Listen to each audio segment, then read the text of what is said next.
Dirt roads to rock crawling, two-buck chuck to screaming eagle, moonshine to 50-year-old single malt. We talk about it all here on Wheelin' Wine and Whiskey with your hosts, Jason and Chris. Welcome to Wheelin' Wine and Whiskey, episode 150. Holy crap, we made it. 150. Are you kidding me, Chris? We're halfway to 200. Lorenzo. Look at Lorenzo's got a little party hat on. He's Holy super shit. excited. Wait. He bet against us that we wouldn't make it this No.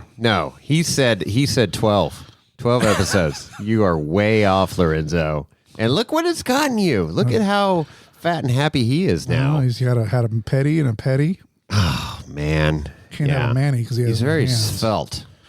So two Svelte petties. donkey. Looking Anyways, episode 150, and this is cool. This is an episode we've had. We always, or I do. I don't know if you do. I jot down names and people, guests that we'd love to have on the episode. Right.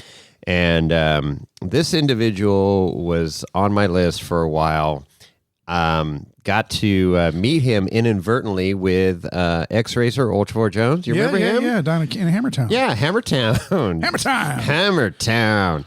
So we were just walking through, and there's Kevin. We're like, hey, Kevin. And then he's talking to Dawson Allington. Right. And I'm like, oh, my God. And this was right after he had his famous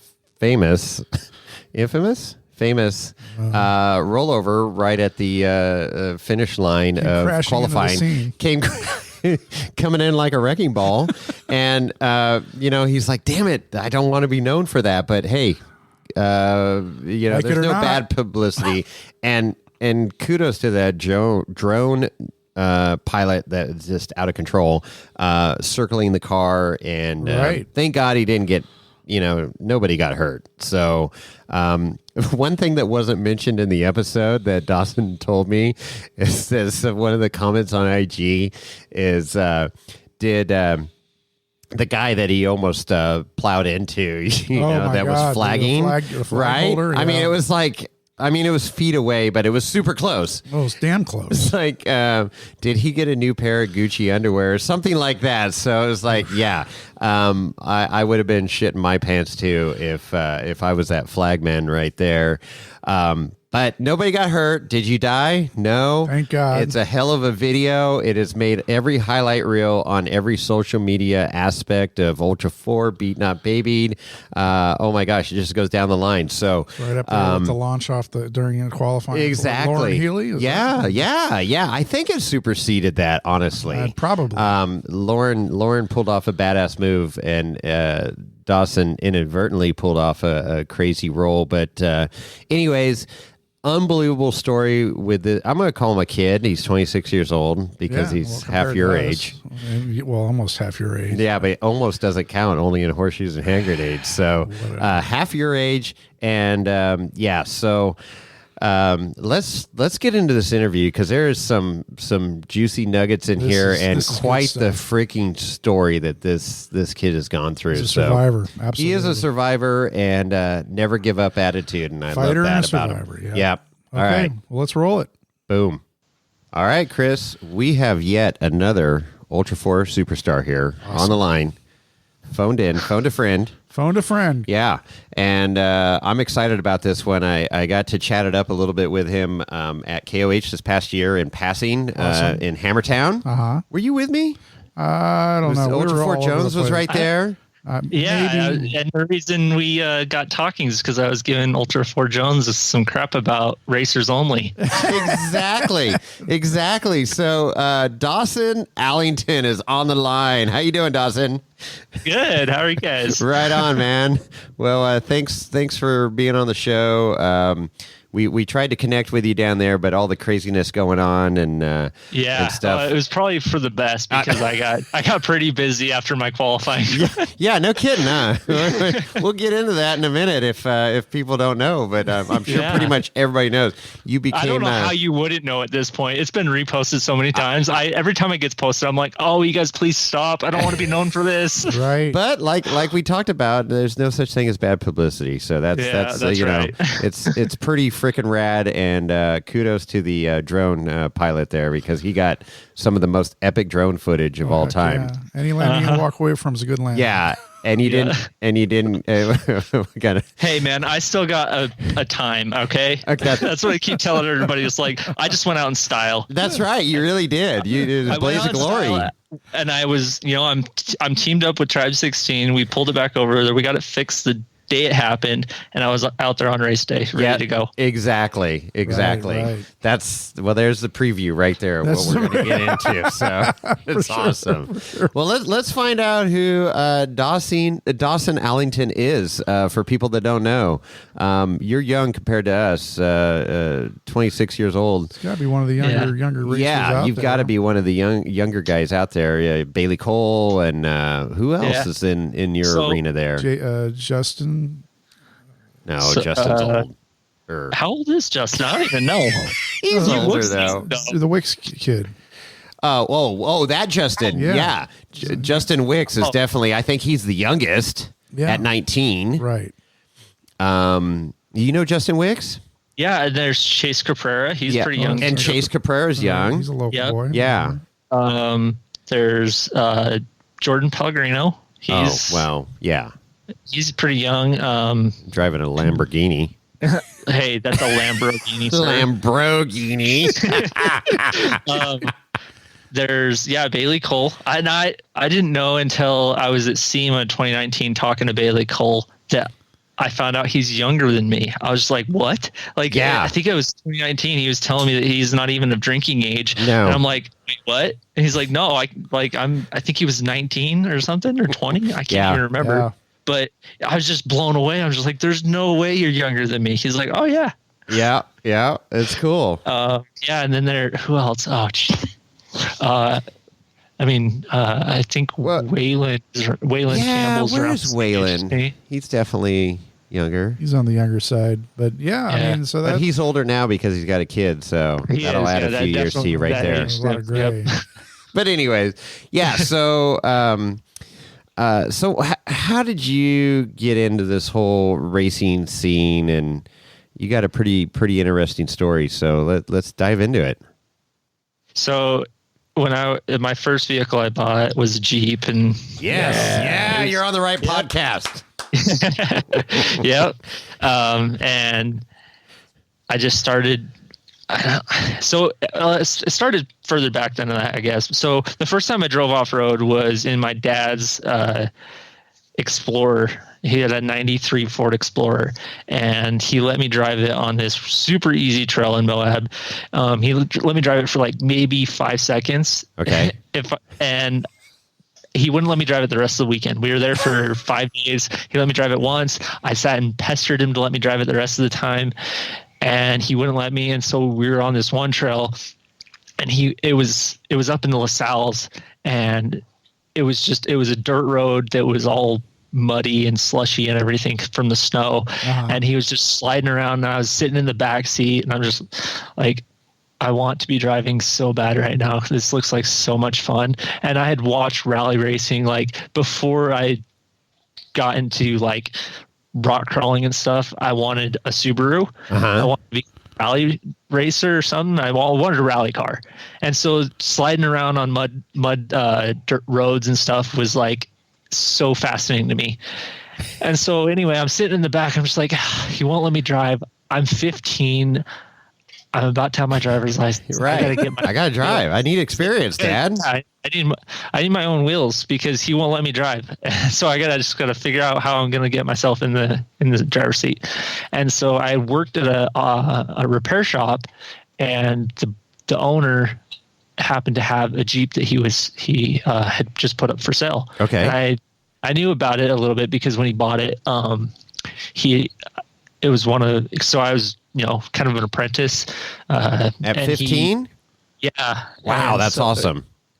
And so it needed a transmission, so he showed me how to do a transmission in it, and then he decided that he was going to kind of soup it up a little bit to sell it, to up the sales price a little bit. And so I got to put the lift on it, and so I knew quite a bit about the Jeep already. Knew the quality of workmanship that had gone into it. Obviously, a lift and a transmission isn't a lot, but I knew that it wasn't going to be a detriment if I bought it. Okay. And so I went back to work, and I'm like, hey, what could I do to buy that Jeep? And he's like, let me think about it. And so like a couple hours later, I'm out there working on something else, and he comes out to me and he asked me, what I could do for a monthly payment. Like, financially, what do you got, kid?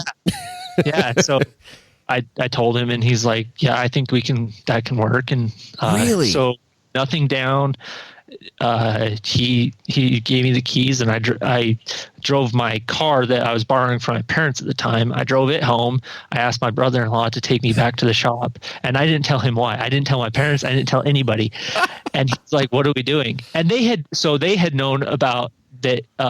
That boss had the Jeep because we had borrowed it to go wheeling, and that's before my dad got his Explorer. And so anyway, we get there. And it's sitting outside, and I go and I get in it, and my brother-in-law's like, "Why are you driving his Jeep?" And I'm like, "Don't worry about it. I'll tell you what." Yeah, right. And so we get home, and my parents are there, and they're like, "Why are you driving his Jeep?" And I'm like, "Well, it's not his Jeep anymore. It's mine." They're like, "What are you talking about?" What? I'm like, I just bought it from him. Anyway, and so that's how it got started. And at the time, it was just going to be like, "Oh, I just want to drive dirt roads." And I remember telling the guy that I worked with that. I'm like, "I just want to drive dirt roads. I don't want to go rock crawling or anything." He's like, "That'll change." I'm like, no, he knew. Won't. Yep. And so I can't even remember what trail it was that I first crawled on. It was some super. Now looking back, it was a super easy trail. But the first time it was like, it was gnarly. And now I drive it. I'm just like, I thought this was hard. What? So your parents weren't into four-wheeling or anything at the time?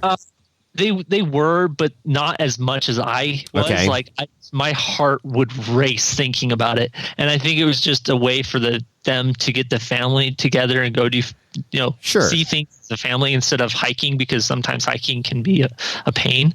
But we we grew up.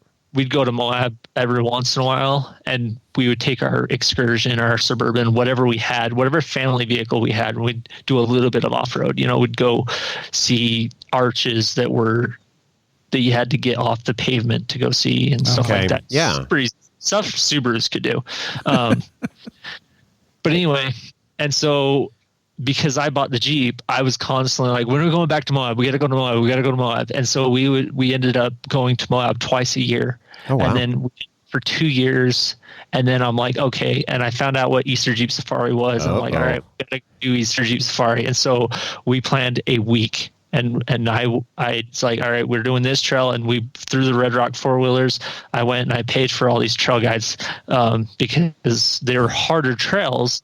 And I may have lied about what my Jeep's capabilities were. Like I may have said I had the front locker when I didn't. Oh, yeah. And then 35s when I only had 31s. Got it. Give or take a few inches.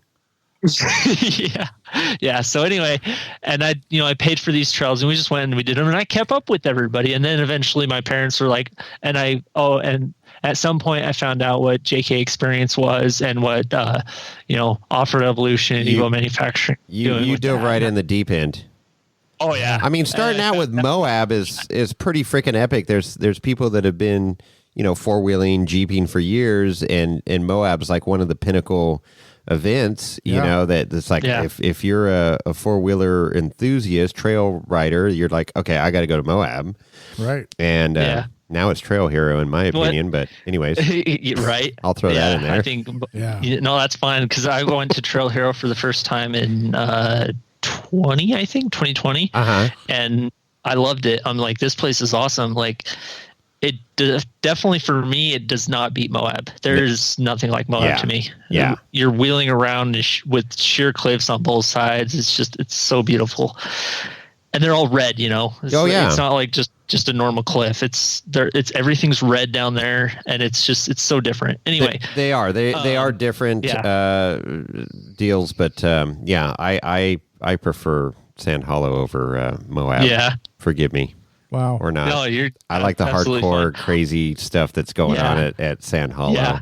even though I can't keep up with everybody, but I try. You'll have a 4-wheel steer buggy before you know. 4-steer buggy territory, man. But anyways, but Moab is absolutely breathtaking. I remember, just quickly interject, I remember my very first time going to Moab years ago and driving in the daylight.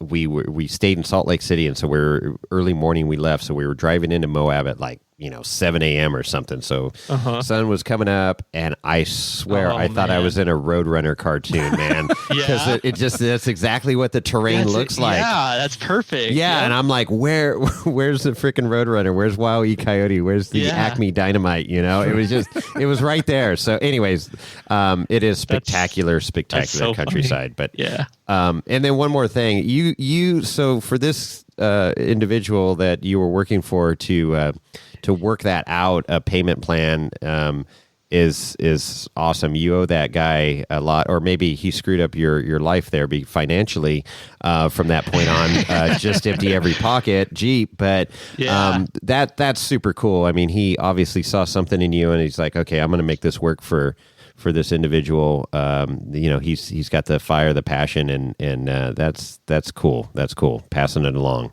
Yeah. I don't know if your parents were pleased at the time, but that's pretty cool. I think because I was working a full-time job, I was doing it full-time, the repair shop and doing school. Yeah. So I think because I was doing that, they're like, at 15. He's responsible enough. I don't know what their thought process was, but this is what we used to do. I don't know. I don't know if I would take notes. Maybe not get into Jeeps. Well, maybe do, but because it keeps you out of other things. But maybe steer clear of racing. Well, okay. Well, that's a whole nother drug of choice there. But yes. No, it's there's worse things you could be doing, and I'll tell you, we've mentioned it here several times on the podcast. We've met some lifelong friends out on the trail that, we just met happenstance because somebody got stuck or needed a part, or you just, you're like, hey, we're doing the trail. Okay, let's hook up together and go do this trail, whatever. It's the 4-wheel community is unbelievable. So as you know, the majority of them are awesome. Yeah. Yes. For sure. Except for some of the Toyota guys. I don't know, maybe. A little sketchy, especially snail trail guys, but whatever. Anyways. Okay, go on, Dawson. Where was I? You were in Moab and having a great time 4-wheeling and hooked and going to other events. Yeah, and I found out what JK experience was, and then I was like, and so it was a 97 Jeep Wrangler, so a TJ is what I bought. Yeah. And I was like, I got to get rid of this thing, and I got to get a JK so I can do this JK experience thing. And I was so hell-bent on doing that. What engine did the TJ have? Was it the 6-cylinder or the 4-cylinder? It was the 6, yeah. Nice. Perfect, the 4-liter. With a standard transmission. Excellent. Yep. It's one of the greatest packages right there. Hell yeah. Yep. I agree. Yeah. Straight 6. Yeah. And so I wanted to get a JK, but obviously I was not making very good money at the repair shop. And still paying, I working in the repair shop, I was helping on having my own tools, even though the owner would let me use his. I wanted my own tools. So I started getting a little in over my head when it came to the tool trucks. Not the Snap-on tool truck or Matco or what was it? It was all three. It was Matco, Snap-on, dude, they are Cornwell. They are the drug dealers, man. They are so bad. Just make a $20 a week payment. No big deal. Yeah. Yeah. Except for every time I come by every week, you're going to want to buy a new tool that is well over $20. Yeah, hey, did you see this tool, Dawson? This is pretty cool, huh? We're running a special this week. You need this socket. How much? $80. What? Yeah, just put it. Oh, it's so easy. Just put it on my account. Just put it on my account. It's a set of sockets, right? No, it's just one socket. No. Yeah, but it's got a lifetime warranty. Yeah. Right. No, I still have those tools to this day, and a lot of them are getting weathered. Yeah, and I need to get a truck to come and warranty them because they do have a lifetime account. Well, we may know somebody. Maybe. Yeah. So that they are the drug dealers. Anyways, so so you had your tools. You wanted a TJ. I wanted JK. I wanted a JK, and it just so happened that my dad was retiring from his career at the time and going to work in the. So he worked at UDOT for I want to say it was 33 years. So that's Utah Department of Transportation on the roadways? Correct. Okay. Yep. Hey, yeah, look so at that. He was a highway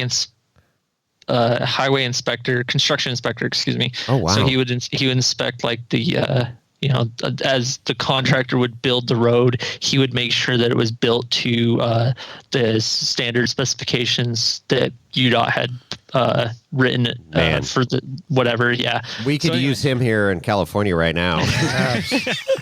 Yeah, our roads suck. He, through his career, he built a pretty big name for himself within the industry in Utah, and he had been getting offers for them to buy out him to leave UDOT and come work for them, but he wanted to put in the full time to get the full benefit of his retirement from UDOT. Yeah, absolutely. Yep, exactly.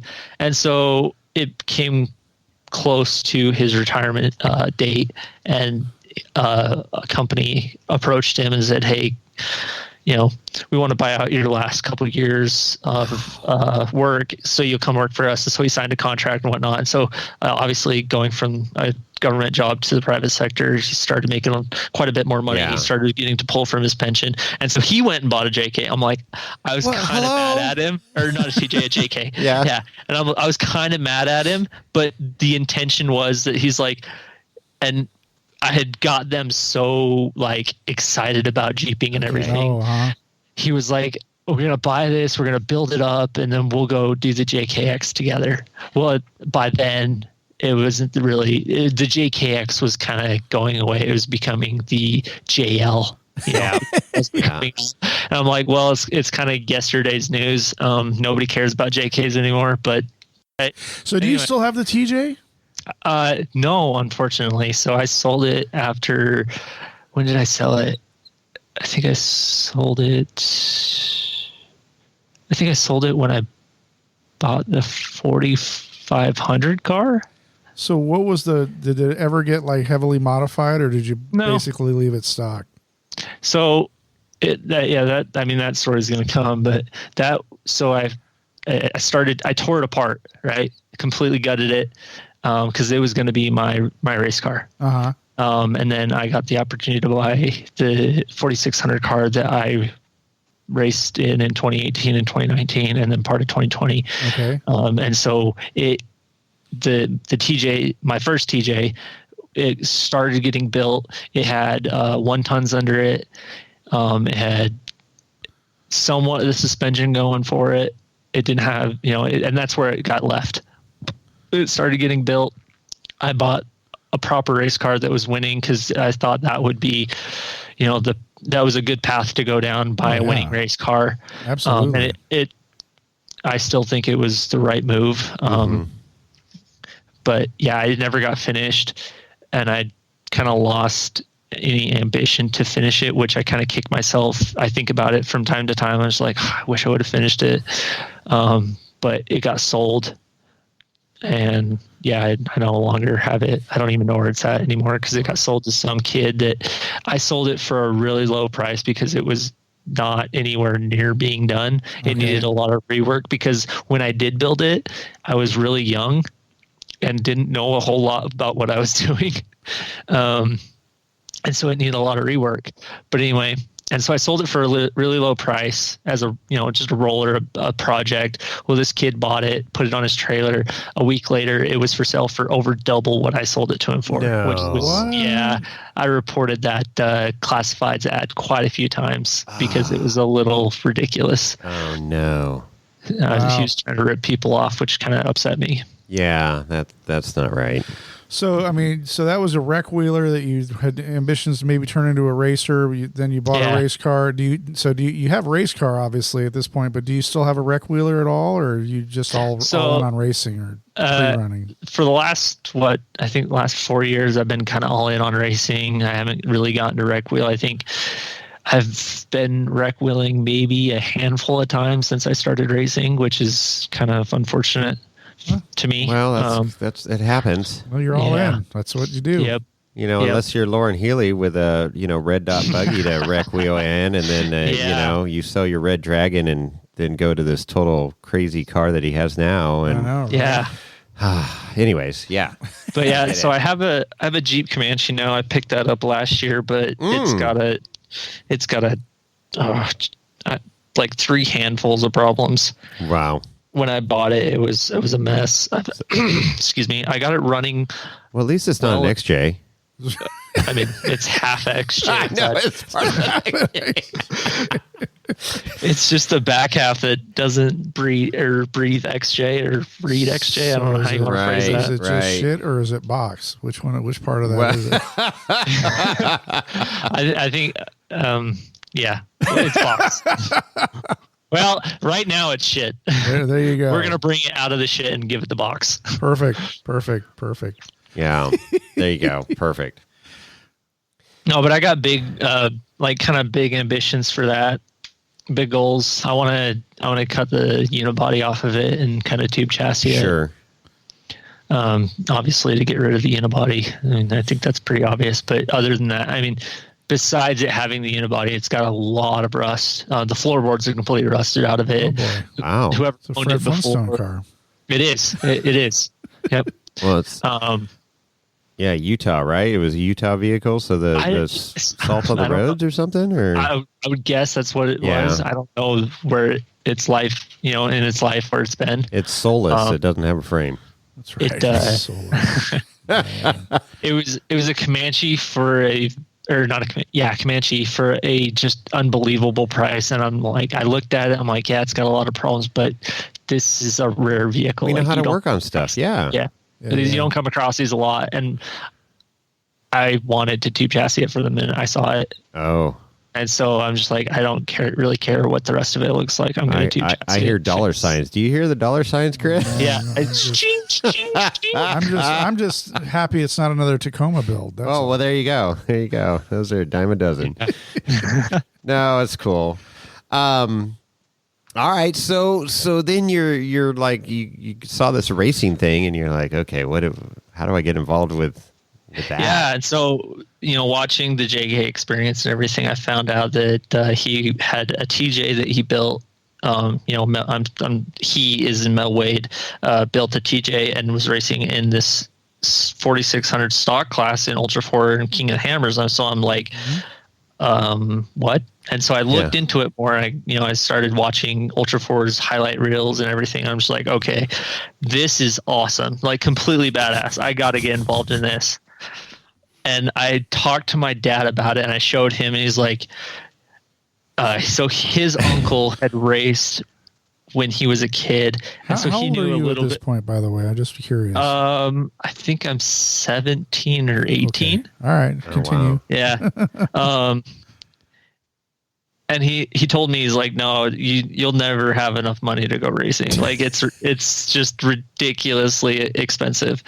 And he told me that and told me that and told me that. And it was, I don't know if it was the innate stubbornness of a teenager or what it was, just rebellious.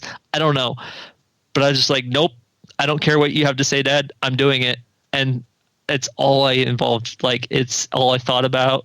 I'm just like, I got to do it. And I kept pestering about it. And then I was building I think the turning point for him was when he saw that I committed myself to building this 1979 Jeep J20. I did an LS swap on it, all in the backyard.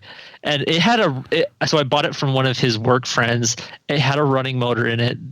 He had just rebuilt it. He sold it to me for just an insane price because he just needed it out of his yard. Mm-hmm. It was running and everything. I could have drove it home, but it was on old rotted tires. So I towed it home. And I was like, nope, it's got to get LS swapped. I don't care. It had a 302 in it with a 2-barrel carb. And I'm like, nope, it's got to get an LS motor in it. I don't care. There you go. And so I immediately started tearing it apart. And in one summer, I had swapped it with an LS motor and a 4L80E transmission.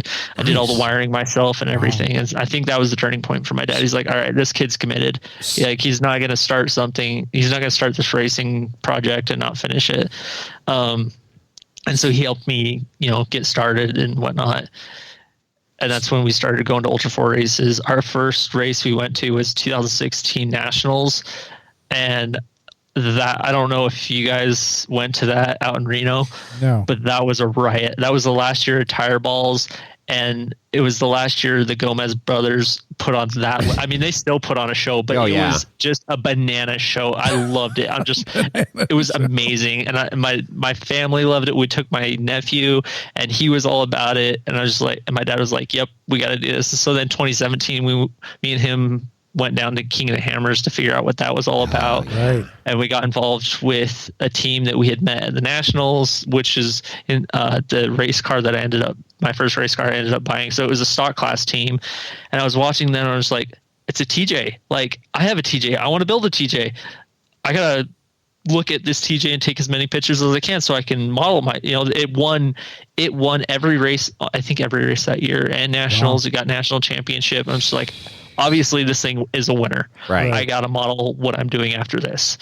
And so that's what I started doing. I got the contact information from the guy that built it, and the crew chief and everything, so I could ask as many questions as I could so I could build mine. And at this point, I think I'd already started cutting mine apart. And so I was like, fully committed to it. I told them what I was doing and they're like, nope, scrap that. Don't do that. I told him, I was like, I was going to do a 14 bolt in the rear. He's like, don't do that. That's a boat anchor. Yeah. On 35s, you'll get hung up on everything. Yeah. Okay. And so anyway. So good for you for having some, gumption, foresight, the passion to talk to people and learn, because that shortened the learning curve and getting because you're like, oh yeah, I'm gonna go 14 for beef, and then it's like, no guy, here's what you need to do. So I mean, because most people, and I was that way at a younger age. It's like I was afraid to ask questions, or it's like, no, I'm gonna figure it out myself. And I could have saved me thousands of dollars if I had talked to some people building rigs of learn from their mistakes or their experiences. Right. So good for you for doing that. Yeah, thank you. But and so and then we went down there in 2017. We didn't have any plans of I hadn't really talked to them that had told the team that I was going. I think it was kind of a spur of the moment decision. We just loaded up the Excursion, which was, the family van at the time. And we didn't take a trailer. We didn't take a tent, nothing. Me and him, we just loaded up and we went down and we slept in the back of the Excursion all week.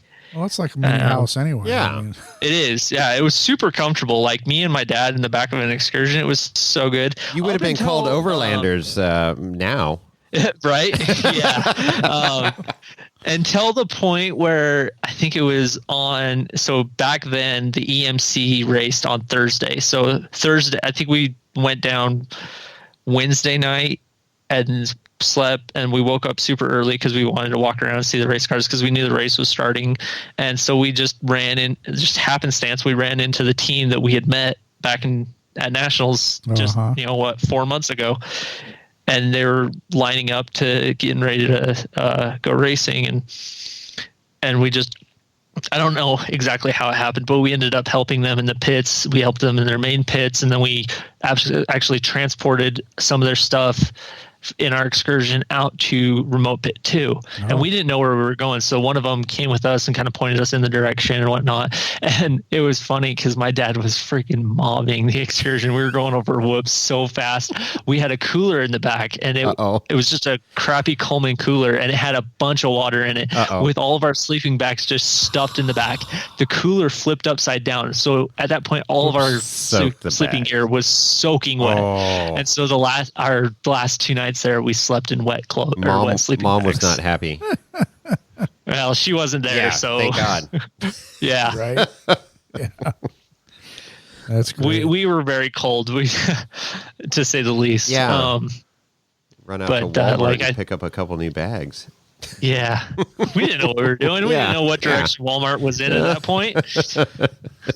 Anyway, that's great. Yeah, so good memories.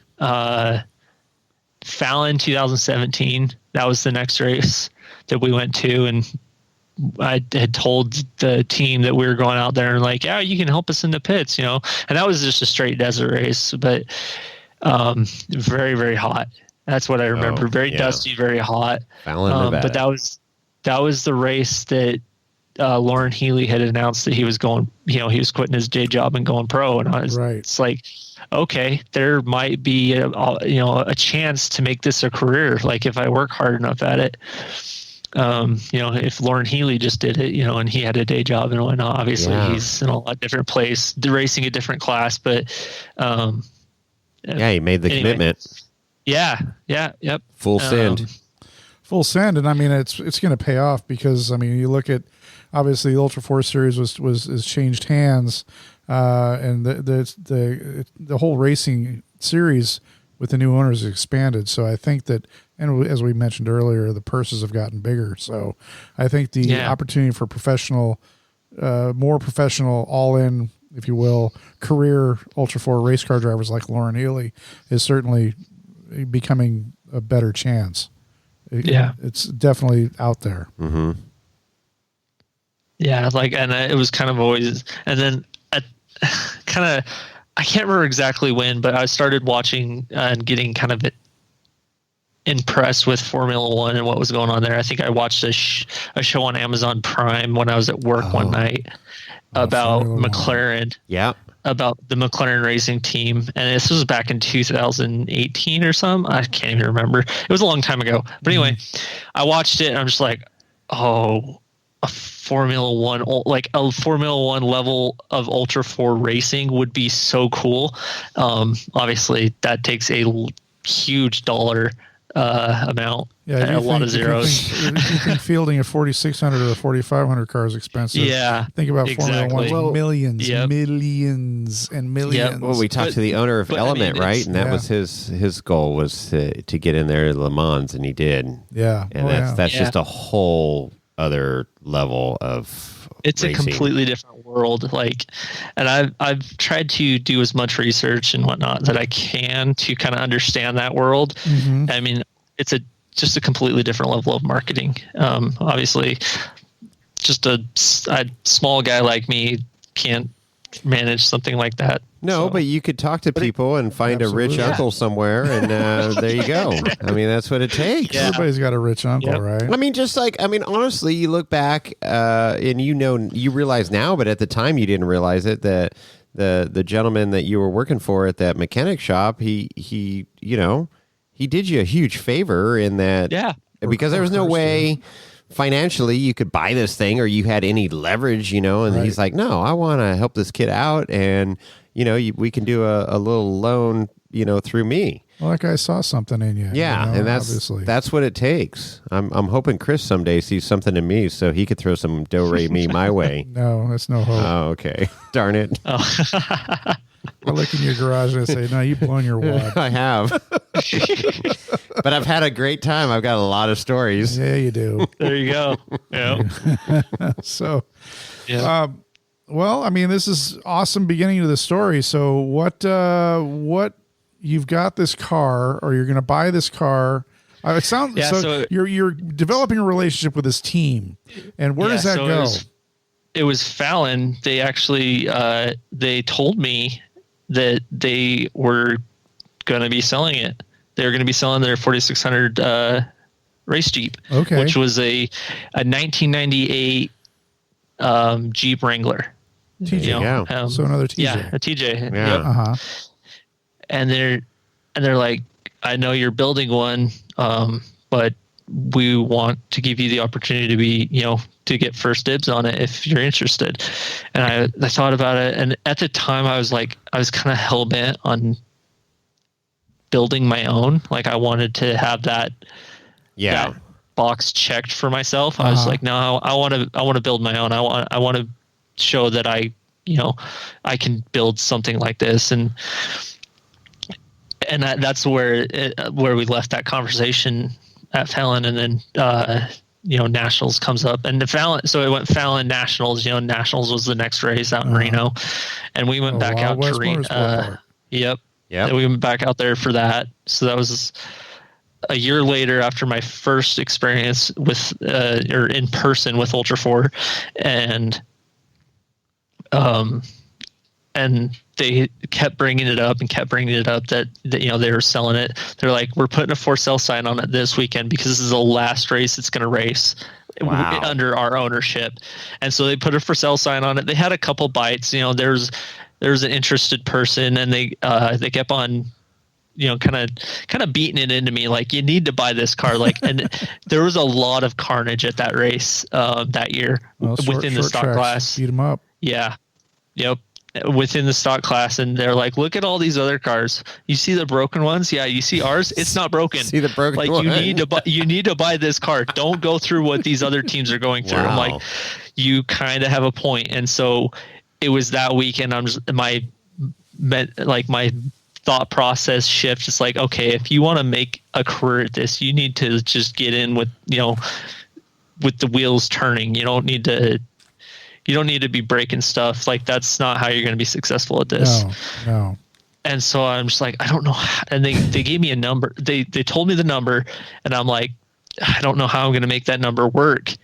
And I talked to my parents about it, and they're like, yeah, let me think. They told me, like, let us think about it. And it wasn't until we got home that they had thought of a plan, and it obviously worked out. But and then I went back to the owners, and I'm like, okay, this is what I got. This is what I can do. And they ended up it was a repeat situation. There you go. Of my first Jeep. They're like, you put except for I needed some upfront. It was such a big number. They're like, you need some upfront first, and so down we got payment. The upfront. That's right. Welcome to the real world. Yeah, exactly. You're an adult now. Congratulations. Yeah. Welcome to adulting. It sucks. Yep. And then throughout, so that was 2017, and then throughout 2018, I made payments on this Jeep. On this race car, so that I, could have a winning race car. Sure. So we get it. It was 2017 Thanksgiving week. It was the weekend before Thanksgiving. Okay. We drive out to Northern California, and we get to drive it for the first time at Prairie City. Well, I wouldn't say I drove it for the first time, because they let me drive it at that Nationals race, which I think that was the turning point. Okay. That's what sold it for me. I drove it. I'm just like, okay, this is awesome. Like, I need this thing. This is so much fun. And then I got to drive it again at Nationals on an actual racetrack, or not at Nationals, excuse me, at the Stampede Park, which is the Prairie City Off-Road park, and I got to drive it around that course. Obviously, there was no jumps or anything. It had all been cut down. It was pretty flat, but it was still fun to drive, and it was still set up for short course, so it was a lot of fun to drive. And then we had driven out there with the trailer with the intention, like, yep, we got the money. I'm buying this thing. We're coming home with a car on the trailer. Yeah, we're coming home with it. And my first thing was like, so we're going to race it in 2018, that's 2018 KWH. That's going to be the first race for me and me and my dad. Which is like, I'm like, I need to get some. Yeah, exactly. And I have a car that's been raced on all season, and I'm new to this car. Hashtag race prep. That's right. Yeah, exactly. It probably the least amount of race prep I've ever done leading into 2018. But we go, and Thanksgiving week, I'm like, I got to get some seat time in this. And so 2017 Thanksgiving, we drive home, we stay at home for a day, and then we load up the motorhome and we go down to Moab. And I'm like, I'm going to get as much seat time in this thing in Moab as possible. Luckily, it wasn't very different than the Jeep I had been wheeling since I was, 15, 16. Okay. It had a 4.0, standard transmission. So I was already used to wheeling a transmission. The only thing I really needed to get used to was the height, because it was a lot taller than my stock or my weekend wheeler, and 35s and lockers. Oh, and obviously the power and an Atlas transfer case. Like it was very similar, but I picked it up really quick. We came home, we tore it down. I'm like, so it was silver and blue when I bought it. Okay. And I'm like, those are not my colors. It had to be red and black.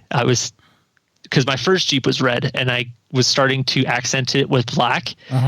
And so I'm like, the race car's got to be black. And so we tear it apart and we paint certain things black, and we paint the main body red. We made a paint booth in my dad's garage. We taped plastic from the ceilings and everything. Yeah.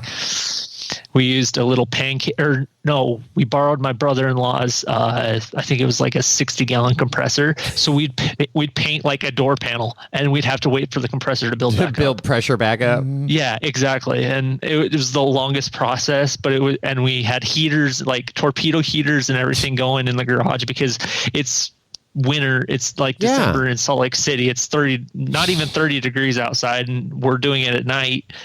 Because we have to work during the days when it's kind of you have warm. a water separator on the airline at all? No. Nope, we didn't. It was a beautiful paint job for being what it was. Yeah. So it stuck for a while. It started chipping off. Right on. But, that's racing. We got some rattle can paint that was the same color, and I touched it up after every race. That's awesome. Robbins racing. It was a lot of work. Right? Yeah. But anyway, and so 2018 KOH, we went down. We had absolutely no idea what to take. We took everything in the garage. I think the only thing we left was maybe the press. The press. Yeah, the press. The kitchen sink got taken with us in the motorhome. As far as garage stuff goes, the press got left. Okay. Wow. Yeah. I borrowed my dad's. It was a 7,000-pound trailer. That's what its capacity was. The Jeep alone weighed over 5,000 pounds. I bet it was probably 5,500. Maybe. I don't know. It might have been lighter. I can't remember. We had another $5,000 worth of tools and parts. We had all the spare parts, all the spare the spare tires, all the tools and everything on the trailer. It was very much overloaded. But did you die? No. We didn't. We have this parkway right next to our house, and this is something so funny because there's some symmetry here. I think it was this last year on our way to KOH, we had to stop in the same parking lot. Anyway, we'll get to that. We had to stop in this parking lot because it's not even, I wouldn't even say it's 10 minutes from my house. And we pull in there, and my dad's like, why are you stopping? And I'm like, and he was in front of me. I'm like, the freaking trailer tires are smoking. They're on fire or something. Oh boy. Yeah, we're trailer tire problems already. Like, I'm right into racing, Everybody has trailer tire. Yeah, trailer tire problems. Oh, yeah. So we pull in there. I start looking at it, and I'm like, oh, it's just rubbing on the fenders. So what do? We cut the fenders off. No fenders. Right there, we start the generator up on the motorhome. I get my tools out. We just start hacking away at the fenders. And my dad's like, yeah, do it. I asked him if it was okay because it was his trailer. He's like, yeah, you'll fix it when you get home. Never fixed it. Sold it that way. But anyway, yeah, right there in the West Jordan Parkway parking lot. Done. Started hacking. It's like 9:00 at night. It's dark, and just start hacking away. Perfect. At got to do what you got to do. Right on. Got down to KOH, raced it, and had a great time. So how did you finish in that race? Finished third. Yep. Yeah, finished third. And you'd never been to Johnson Valley before. I had never been to Johnson Valley. Never seen it. So you did. How did you do any pre-running on the trails, the rock trails? That was probably the only year that I pre-ran everything. Okay. Wow. Yep. And that's 2018. That's 2018. Okay. Yep. Just 4 short years ago. So much fun. Yep. And so what was your experience driving down Boone Road? Was it day or night when you first got there? It was, I think it was night. I think we rolled in about 11:00 at night. Oh, so you didn't see anything. Well, just about. But you woke up in the morning. I just, it always amazes me because I remember my first time to Johnson Valley and then waking up and seeing Johnson Valley and going. Well, there was like 16 RVs that year. Well, exactly. so you wake up or whatever, you finally see Johnson Valley in daylight, and what was going through your mind? I mean, obviously you're like super excited, anxious, anxiety. It's like, what, here we are. We're here. I remember it was cold that year. So when we went in 2017, it was warm. It was like 80 degrees every day. Yeah, that was a warm year. And then 2018, I remember it just being really, really cold. So yeah, it was cold in the morning, but I was so excited just to start doing the race process. So me and my dad woke up. Yeah, we got out there. We started, we got the map and everything. We started pre-running. So what was the first rock trail you hit? Remember that? So we didn't. So we were naive, and we thought you had to do it in order. You had to do it. You had to start and go that way. So you were running the course. So we started on lap. Okay. Yeah, we were running the course. So you're desert. The first rock trail I think would have been Cougar Buttes, and this is the first year they ran Cougar Buttes. So we're way out there, and we get out there and we're like, we look at it and we're just like, what have we gotten ourselves into? So we park the race car and we get out and we walk the whole thing, because the first year they ran it, they didn't have, it was just, you go through Cougar Buttes. Right. They didn't have now they have cones out there delineating you through it.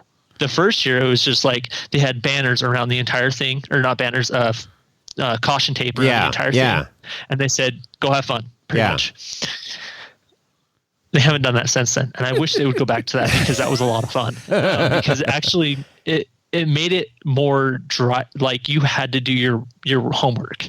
So me and my dad, we get out of the Jeep and we go and we walk the entire thing, every single inch of Cougar Buttes. I can't remember how long it took us, but anyway, we figure out where we're gonna go, and we get back in the Jeep. And we get on our Lawrence and I'm like, Dad, just zoom in really tight and just put points every time we turn, put a point. Drop popcorn. Yeah, exactly. Yeah. Just make it a freaking breadcrumb trail. Yeah. And so that's what we did. And it worked perfectly, because on race day, we made it through that so quickly. We passed so many people that pulled in a spot and they were backing up. And I'm like, haha, you guys didn't do your homework. Yeah, we know where we're going. Yep. Good. But yeah, so that was the first rock trail. I guess rock trail. I don't consider it rock trail, because that reminded me of Moab. I'm like, this is easy. Yeah, that's nothing. The first rock trail would have been I forget it. Oh, I forget it. It's not Spooners.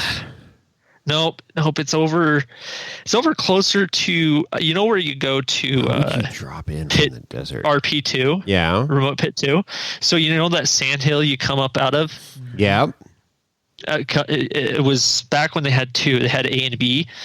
I think it was A. There was a sand hill you come up out of as you kind of pointed back towards Hammertown. Yeah. So we went up over that, and then you drop back down the hill, and then it's a left-hander, and it's that trail. Is it Sunbonnet? I was going to say Sunbonnet. Exactly. I bet it is. Sunbonnet? Yeah, because you're opposite of first trail. Jack. Yes. Yeah. Yep. I think it was Sunbonnet. Sunbonnet. Yeah, and, I bet it was. Yeah. I'm going to go with Sunbonnet for 500, Alex. Right on. Yeah. It's funny. I think about this, or I say this, and if Chris Ray, he's yelling at us right now, screaming at me. He's yelling at us. It's not Sunbonnet, you idiots! He's yelling at us. And he could tell you what mile number and everying. Right. Yep. So, anyways. So you had that was the first rock trail, and we're on it, and I'm talking to my dad. I'm just like, this is not Moab wheeling. No, I don't know what we got ourselves so different, into. So different. Johnson Valley. Welcome to Johnson Valley. Exactly. It was definitely a welcome to Johnson Valley. You're in the wrong neighborhood, my friend. Well, that's what I was getting at, because growing up you grew up in Utah. Yeah. So Moab's crazy and cool, but it's different wheeling. It's different than Johnson Valley. It's different than Rubicon Trail, stuff like that. So, that's what I was getting at, is like, what was your, you get into this first real hardcore rock trail and go, okay, we're not in Kansas anymore, Dorothy. Here, that's exactly what it was. Yeah. Yeah, it's like, what is this sharp rock? And what? Whoa. Yeah. Yep. Yeah, and I remember Sunbonnet on race day. We were going up it, and you get towards the end of it, and they had us go up this little waterfall thing. It was like this wedge waterfall, and I went, and just like, just from my experience in Moab, you get to a ledge like that, you got to, give it some momentum. You got to do what they call the Moab bump. That is a cringe word to me. I'm just like, you just keep momentum. It's that simple. Like, you don't need to bump it. Just keep the truck moving. Sure. Anyway, this one you had to, because it's such a technical crawl, you have to get the front end up and then you have to work the back end up. Mm-hmm. Well, this time, because of the height of the Jeep and the limited tires and everything, it was a pain to get that thing through that. But we did.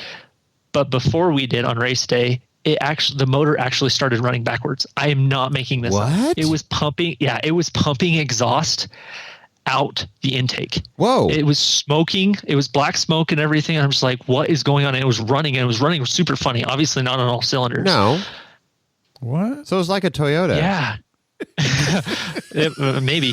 How is that even possible? I don't know. But so it was a super high compression motor. Uh-huh. So that's the only thing I can think of, is that the ignition shut off and it was dieseling backwards. So that's the only conclusion I can come to. But the reason I knew it was running backwards is because we're going down. It was after we went down Sledgehammer. I think we're going down Jackhammer, and we're in a traffic jam. And after it ran backwards, it idled at like 3,000 RPMs. It was such a pain to drive, especially going downhill. Because normally, so like in a standard, the computer was freaking out.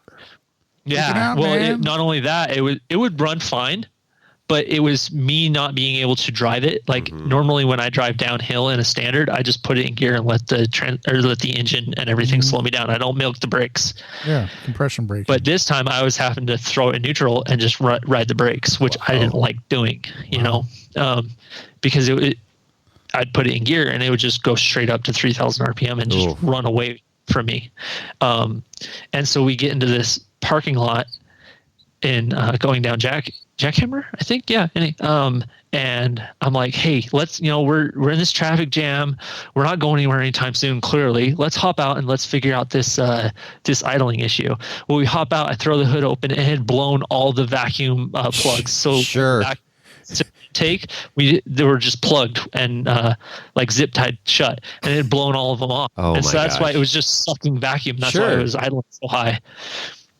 Oh my and so gosh! I had plugs in the spare bag and throw them on there, I zip tie them, and it runs fine the rest of the day. There you go. Good. I was going to say, because you finished in third, and I mean it's like with the condition the rig was in at that point, it didn't sound like you were going to be able to finish. So clearly you had a good field repair. Yep. Yeah, that was the only issue we had all day. Awesome. It was awesome. That mechanical experience at a young age. See, that builds. Yep. Simple little things. Hey, we're sucking too much vacuum. Yep. Well, man, welcome to Johnson Valley. That's right. And the Hammers. Yeah. Welcome to the Hammers. Well, and it was the traffic jam. It's like, and we had heard about him, starting at the back of the EMC, you're going to run into traffic. There's in the rock trails, and that was, I think we were there for an hour and a half. Wow. It was a long time. Yeah. Yeah. Right on. So after 2018 KOH, what went on? Did you change cars? You kept with the same car? Yeah, so 2018, I pretty much committed to, like, I told my family and everything that I wanted to chase the series, especially finishing as well as we did at, and getting the points that we did at Hammers. I'm like, I'm in a good spot, as far as points go. And so I came back, I tore the Jeep apart, I got it undamaged from hammers and everything. And there's some English for you. Damn it. I can work on cars. I can't speak. Okay. No, you're doing a great job. And I think I went to EJS that year. Okay, to rec wheel to rec wheel in it. And I think that was the last time I rec wheeled in that Jeep until 2020 during the pandemic. But anyway, so we get back from EJS and I get it all prepped up for the Stampede in Prairie City. And we go out there, and I had never I'd never raced short course before. King of the Hammers was my first long course race ever, like first race period ever. End of discussion. I had never been in a competitive, like in a car competitively. I swam in high school, so I knew the competitive aspect in racing and everything, and how to manage the, I guess, anxiety and stress from racing. But I had never raced in a car, so that, completely different world. Anyway, so short course is insanely different than long course. The car setup and everything, but luckily I was still, in communication with the team. They were helping the team that owned it before me. They were helping me a lot, and they're from, so it's Ben Verosa from Verosa 4x4 Outfitters in Diamond Springs. Okay. So he's, local and everything. I actually went out there a week ahead of Prairie City race to do some work for him, so that to trade him work for work on the race car, because he was going to build me a new front axle, because the front axle was starting to crack. Oop. And so I put in some work at his shop so that he would put in some work on the race car for me. Well, that's cool. Yeah. So he's, helped me over the phone, help me set up the car and everything. We get out there, and in qualifying, I don't remember exactly, but I don't think I put down that great of a qualifying time. And the biggest issue was on the last jump, and I had never really jumped anything before either, so it was a new experience for me. And on the last jump, I come down, I can't remember if I was under power, like I had my foot in the pedal, or if I wasn't in the pedal, and the front end, because it's a Jeep and there's a big freaking piece of iron motor sitting in the front, it nosedives like crazy, And so the front end slams to the ground, and all of a sudden, boom! And I'm like, we're close to the finish line, and I just pin it, I think it's the driveline, because it's popping like a driveline and slapping around down there. And so we pull off the course, we get a qualifying time, we pull off the course, and they're like, it's still popping and everything. There's guys looking under the car. I'm asking, is it a driveline? They're like, no, it's not a driveline. It's still in there. I'm like, oh, this can't be good. We decide that without tearing it apart, Ben was down there, and the previous crew chief and everything. And so guys that were familiar with the car, they're like, oh yeah, the front ring and pinion, it goes all the time in this thing. I'm like, that would have been nice to know. What? and so like they had gone through so many different axle configurations trying to keep the ring and pinion together. But anyway, they knew Searger and Axel, and this is how I get hooked up with Searger and Axel out of Folsom, California. Yeah, local to us. Yeah. Yep. Yeah, great people over there. And they, it was late Friday night, and like I think by the time we got up back, so we load the car up on the trailer, the race car, and we go up to Ben's shop in Diamond Springs, and we start tearing it apart, and we can't start calling around asking for parts because we don't know what we need yet. Here's the crazy thing. It has an RD66 air locker in the front, well, front and rear, but that's a big locker, that's like, I'm pretty sure that's close to what the 4400 cars run, is something kind of similar. But anyway, I split that thing completely in half. Whoops. Oh boy. And sheared every tooth off the ring and pinion. Every single one. Wow. Yep. And I think it had to. Yeah, I think it had to do with the split in the housing of the axle, because the housing was starting to crack on the bottom from jumping it so much. And so I think it flexed and pulled everything apart, and that's what popped it, and then just shock loaded everything over the years of racing. But anyway, it's late at night, and we're calling around, and luckily I don't have any contacts. So luckily I have Ben, and he starts calling around for me, and he has the guys at Searger and Axel's number and a bunch of other people, and we can't get a locker because nobody has one local. So we ended up finding just an open 60 locker with the 35 spline. And so we get a new ring and pinion. He helps me set it up and everything. We put an open locker in, and he's like, it's going to suck because you don't have a locker in the front for the rocks, but at least you have 4-wheel drive, because that year they were going up the gunite section at Stampede. Okay. And they're like, do you think you can do that in 2-wheel drive? I'm like, absolutely not. There's no way. Like I could try, but I'd just burn the tires off of it trying, or just break something else. Right. And so, we get the open locker. I think it's like 2:00 in the morning. We get back down to the track. Me and my dad fall asleep for a couple hours before we wake up, and we finish getting the car ready to go qualifying. Wow. Oh my gosh. Or not qualifying, to go racing, because we have our first heat it was super early. I think it was like 7:00 in the morning.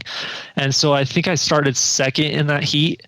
So I was front row, I think it was the outside off the first turn up against Albert Contreras, and I think he got pole. Okay. And throughout that heat, we had swapped places, and I was leading. It was pretty quick, if I remember correctly. So I lead the entire heat, and then I win that heat. Nothing's wrong with the car. We go back, we check all the fluids. We just, haul around. We check all the bolts. We go through and torque everything. And then we go and we watch the rest of the heats and just kind of enjoy that was the nice thing about the stock class. It was kind of more laid back. And I got to enjoy watching other people race. 4,500 class is very different. Anyway. And so, lunchtime comes around, all the heats are done. It's time to start the main races. Well, the stock classes usually the first main race to go. And so I think it was like around 1 or 2. We line up, front row, first pole position. So we have the inside line. And we go, and I start in first place. I finish in first place. It was such a fun race. Awesome. Yep. Awesome. That was my first place, it was nice. A good time. So that's 2018 when this is the second race of 2018. Yep. Now, at some point in the middle of all this racing and excitement and what's happening with your career, your racing career beginning, you began to have some sort of a medical situation. Oh, yeah. So let's delve into that a little bit if you don't mind. Well, we have to go back before King of the Hammers. Yeah. Then we actually have to go back to before I even bought a race car. Okay. So when I was building that Jeep J20 that I was talking about when I was doing the Ellis swap on that, when I was laying under it, I would get extremely dizzy, like to the point where I felt like the earth was spinning around me. And how old were you at that point? I think I was 18. Okay. Yep. Yeah, 18, 19. And you're like, what's going on? And you don't drink. So you're laying flat on your back underneath the rig and you're getting extremely dizzy. Yes. Yep. Okay. But this didn't happen when you were in bed sleeping? It would. Yep. And that I was committed. Like at that point, I was so committed to being a race car driver. Like this is kind of I don't know how to put this, but it's something I'm not ashamed of, but it's kind of something that I do that I don't think anybody else does or knows that I do or anything. I can't remember what year it was, but Nitto Tire put out a 3-part series on Journey to the King of the Hammers, and it featured Eric Miller, Shannon Campbell, and Lauren Healy. Yep. I watched that probably 6 billion times. Wow. Easily. And in it, Lauren Healy talks about being, physically fit, and it shows Eric Miller getting physically fit and everything. So I was like, this is what I got to do if I want to, if I want to be one of these guys. This is what I got to do. Sure. And so I would work out a lot, and when I'd do like sit-ups or anything, I'd get super dizzy. Like it would disorient me, throwing my head back and whatnot. Like not intentionally, but just part of the process. I'd get dizzy, and so I told my mom about this as it was happening. Like I'd tell her, and then we went to Lake Powell that year, and the heat would trigger the dizziness, like really bad. And so it was really, really hot that year, and we were staying in the motorhome, and we'd woken up late, and the sun was already up. And if anybody has ever been to Lake Powell, as soon as that sun comes up, it's instantly hot. It's instantly hot. As soon as it starts peaking the horizon, it starts getting hot, like unbreathably hot. And so we usually try to get up before the sun comes up and get out on the water because it's a little bit cooler on the water. Anyway. We had all woken up late, and I got up out of bed, and I immediately had to lay back down because I got dizzy. Like just standing up, I got dizzy. It was so bad. And my dad, I don't know that my dad remembers this, but I definitely remember it. And I don't fault him for it because he didn't know what was going on. He kind of got upset. He's like, Dawson, just get the fuck out of bed. Yeah, he thinks you're being some lazy teenager or whatever, right? Exactly. Yep. Yeah, he's like, Dawson, just get the fuck out of bed. So I was, and I just laid there with a pillow over my head because it was hurting. Like it was the worst it had ever been. And at that point, my mom kept pestering me. She's like, go see a doctor. Go see a doctor. But I'm like, I had the mindset of just like, no, I'm this, 18, 19-year-old kid. I'm indestructible.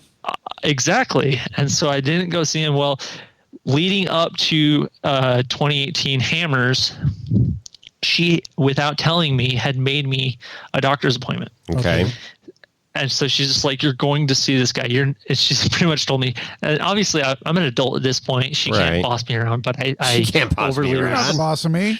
Exactly. But I overly respect my parents. And so she's like, you're going to see this doctor. You're not going racing unless you go see him. Okay, fine. Yeah. Whatever. You made the appointment. You did half the work for me. All I have to do is show up. Right. Nothing's wrong with me. I'm fine. So it's just going to be in and out. I go see him, and it was the practicing whatever. I can never remember it. The nurse practitioner. Yes, thank you. I just went through all that, so I know what you're talking about. It wasn't the actual doctor. I was had an appointment. It's the next one down. Yes, which is super knowledgeable, but just doesn't have the designation. So yes, yep, yeah. He told me, he's like, well, are you drinking a lot of water? Are you drinking enough water? Yeah. I'm like, I'm drinking tons of water. Like that's all I drink. At this time, I wasn't drinking any soda, anything bad for you, because I was wanting to be the best. I had to eat right and everything. So I was eating everything right, and I was being super healthy. I'm just like, there's no reason this should be happening. Like I'm doing everything health-wise. I'm doing everything right. Sure. And he's like, well, and he sent me out of the office. He's like, just drink more water. Try that. I don't know. And I'm like, well, that was a very productive doctor's visit. Yeah, Thanks, right. Just drink more water. Yep. Well, he reported back to the doctor, and the doctor, without calling my mom, didn't tell us. He just made a MRI appointment. Okay. So my mom got the phone call from the imaging center to make an appointment for me to have an MRI. She's like, what in the hell is going on? She tells me, I'm like, so did you make the appointment? And she's like, yeah, it's this time, so you need to be here at this time and whatnot. So we have the image done. I think it's like 2 or 3 days later. So it's the day we're scheduled to leave for King of the Hammers. Oh my God. The doctor calls back. The doctor that I was supposed to see originally, he calls back. And my mom was in the store getting food and stuff for Hammers. Sure. So, and in this particular store, there's no cell service. So it goes to voicemail. The doctor leaves a voicemail. She gets the voicemail. When she leaves, she listens to it, and it says, the doctor says, and this is a longtime family doctor, so my mom knows his like mannerisms and his voice and everything. And obviously when he leaves the voicemail, it's super like kind of depressed and serious. Yeah, he's like, I need to talk to you and Dawson as soon as possible. Oh boy. And so she waits until I get home from work and says, hey, we need to call the doctor together because something's going on. He needs to talk to both of us. I'm not going to call him and talk to him without you. So anyway, we call him, and he tells us, he's like, Dawson has a brain tumor. And it just floors us. We're just like, what? Sure. And he tells us how big it is and where it's located, and kind of gives us some information about it. But this time we're in, like, at least for me, I'm in such a daze. Like, I'm just like, what? Brain tumor? What? That's not possible. No. Like, does not compute. Is there a history of that in the family at all? Yeah, like, no, there's no history of it whatsoever. So I'm just like, and I think my mom was kind of there too. I don't know. We never really talked about it. But anyway, and so my dad gets home from work, and I think my younger sister gets home from work and whatnot, and we call my older sister over to the house because at this point she's moved out and living with her husband. And we tell them, it was kind of funny. My dad's first question was, "So are we not going to King of the Hammers now?" I love Dad. Right on, Dad. I kind of think he was excited to not go. He's like, "Yes, it's my out." But at the same time, I was just like, hell no. Yeah. I've been waiting for this for 2 years, man. Sure. We're racing. And it was kind of that, I don't know, live like you're dying thing is like, I just got told that I have possibly a terminal illness. Like, I'm doing this. I've been waiting for it for 2 years. Yeah. If I die doing this, awesome. If I have to come home and whatever, okay. But I'm living this for at least this week. Right. There you go. And so, we go to bed the next day, and it was a horrible drive down to King of the Hammers because that's all I could think about. Yeah, I mean that's total. And luckily, mind I get down. Right there. And luckily, I get down there, and it completely leaves my mind. All I can think about is race car. Yeah. Okay. Racing, well, that's good. Racing. So a good diversion. Yeah. Yep. Yeah. But yeah, and then after Hammers, I go and see a neurologist. Mm-hmm. And a neurosurgeon and everything, and kind of talk about it. And the neurosurgeon was like, we had told him kind of my story and everything about how I've always wanted to race. And he's like, well, your tumor is really not that big. It's in the early stages. Okay. It's in a location where we can remove it, and let's just monitor it throughout the year. And we'll just see where it goes from there. Go live your life is pretty much what he said. Wow. And so I'm like, hell yeah, green light, got the green flag. Let's go. Yeah, exactly. How old are you at this point? 18 or 19. Okay, 18, 19. So, yeah. Wow. Yeah. What a freaking, just put it into perspective, right, Chris? You think about it. It's like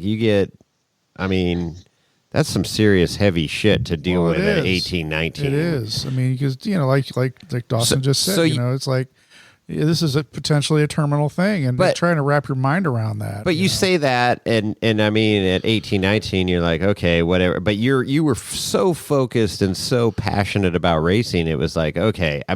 What a great diversion, because if you were, some introvert that was at home freaking sitting in your room, that's all you'd be thinking about, and it would kill you. It would just, your mind would eat you alive. Exactly right. So, okay, I don't know. I'm just trying to go through that, because even my stupid little surgery, it's like the what ifs came into my mind. It's like, anytime they open you up, you can die. I don't care what they're doing, removing a pimple or whatever.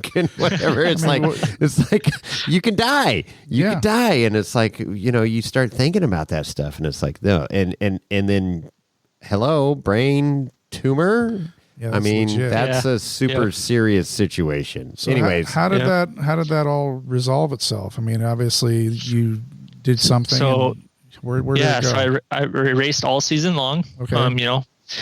If you want me to kind of fill in that gap, I can, or if I can just skip to the end. No, so that had to be in the back of your mind, though, right?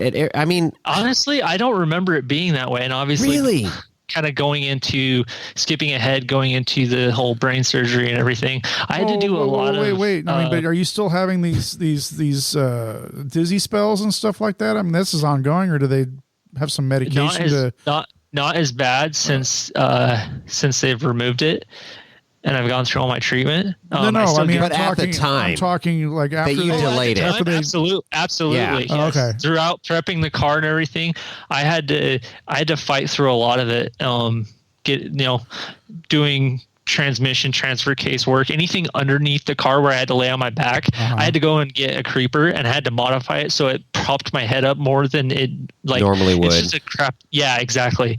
And just to keep it, because if it was like. Because it was located in the spinal fluid cavity of my brain, and so I think that's kind of why it disorientated me. Sure. When I would move my head to where it was in a certain location in correlation with my spine, and so if I kept that in a certain position or away from that certain position, I wouldn't get dizzy. Okay. And so you learned how to manage it. You adapted. Yes, I learned. Yeah, I definitely learned how to cope with it. But so I race, I do Stampede first place. We go to Oklahoma. I get second place. And that was such a weird experience. I had never been east of the Rockies up until that point. Wow. And getting to see how flat everything is out there is just bananas. Right. And then the humidity, it was in, I think it was in June, and it was like 80, 90 degrees with like 100% humidity. It was absurd. My dad got sick on race day. He got so sick that he actually passed out during the race. I had to finish the race without a co-driver. Like, was he in the car passed out, or was he? Yeah. What? Yeah, it was kind of disgusting, but he was throwing up in his helmet and everything. We get done with the race, he's got throw up in his helmet, throw up all down the front of him. Oh my God, that's I crazy. keep on nudging him back awake, like, hey, you still with me?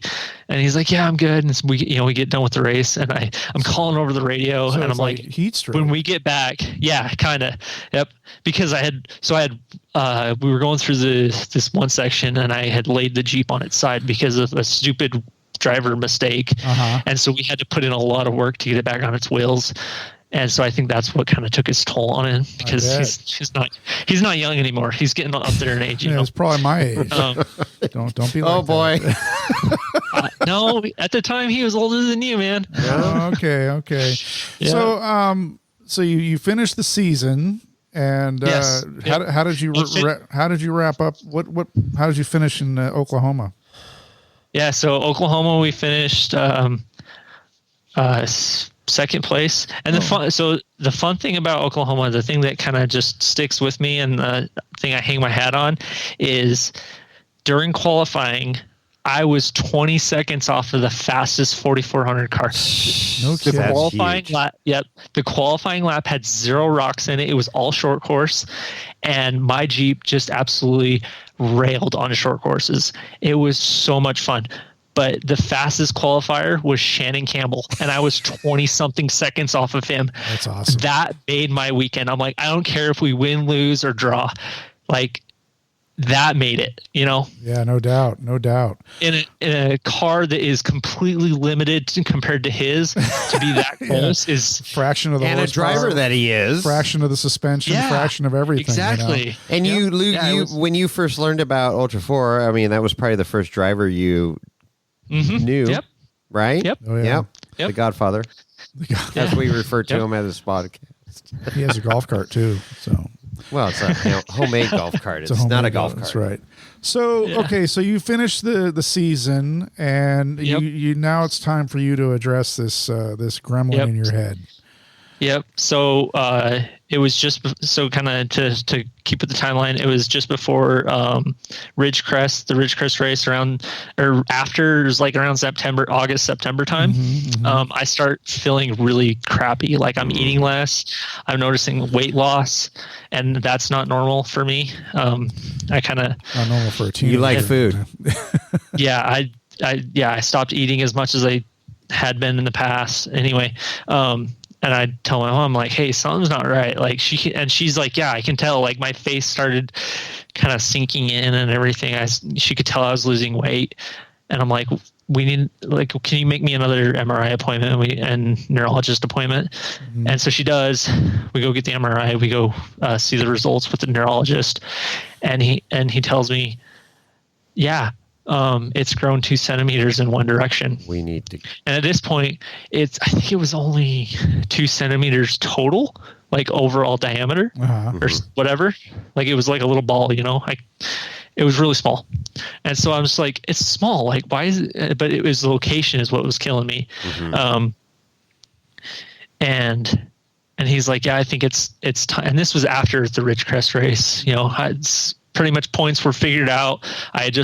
Ridgecrest was the last race of the West Coast championship. I had just won the West Coast championship. So I'm like, I am so close. Like, you got to give me more time. He's like, what do you need? I'm like, I need until after October. I think it was like October 20th, whatever. I'm like, I need one more race. And he's like, okay. But like, we need to move on this quickly. Wow. If it's starting to grow, and with not knowing what type of tumor it is, it could get out of control. Yeah, this is a life-threatening situation here. Yeah. Right. Yep. So, get the car ready for nationals. We go do nationals. I win the race. I just win the race. I won West Coast championship. I won national championship. Awesome. And then So 2.5, not even, was it 2.5 or less than 2 weeks later? So the race, and then we come home. We celebrate Halloween, and then November 1st. So right after it. So I go to bed Halloween night. Day, or night, yeah, whatever. Yeah. I wake up 5 o'clock in the morning. Yeah. I get in the truck and we drive to the hospital because that's the day of my brain surgery. It's scheduled for 6 o'clock in the morning. Wow. Now, did it just happen so fast that you just you had to, the mind aspect of this whole thing is just blowing me away. You preoccupy yourself very well. Yeah. But the night before the surgery, I remember sitting around having, the whole family came over to the house and we were all just sitting around hanging out, trading stories and laughing and whatnot. And I thought about it a couple times, but I was just this isn't real, I just remember it thinking it's not real. This isn't happening right now. Okay. And even laying in the hospital, I was there's no way this is about, this is a freaking weird dream. Okay. So you weren't fully processing the whole thing, I guess. It's you were just okay, you knew what was happening, but you didn't know what was happening or what was about to happen. I didn't want to believe it. Yeah. Yeah. And, I had the surgery, and I think it was a total of 5 hours. I think, I don't know. This is where my timeline gets super, super fuzzy. And if my parents listen to this, they'll be like, Dawson, you are way off. Because I remember all sorts of weird things, and we've talked about it, and I still can't remember. They've told me the truth, and I'm I still don't remember. Anesthesia will do that to you. Well, you had freaking brain surgery, for God's sake. Yeah. The one thing I do remember is when I came to after the surgery, they're like, do you want something to drink? I'm forever, my favorite drink has been orange juice. Okay. I'm yes, I want some more cold orange juice. They're like, all right, coming right up. They bring me a glass of orange or a cup of orange juice. I down the entire thing. It immediately comes back up. My dad was the one giving it to me. He was the one holding the cup for me while I'm laying in the ICU, and it goes all over him. Oh, no. And that's the one thing I remember. I can remember it was yesterday, just this orange fluid coming up projectile onto my dad. Sorry, Dad. Oh, oopsie. That's what you get for throwing up during a race. That's right. That's right. Well, so obviously you survived. You're a survivor at this point. You're 3 years post. So what is the status now? Is it so they did a biopsy immediately after the surgery. Before I was out of the ICU, they had come back with the biopsy and told me what type of tumor it was. They said it's called a medulloblastoma, which is a stage 4 tumor. Stage 4 tumor. Okay. And this particular tumor has 4 different subtypes that are mild to this thing will kill you tomorrow.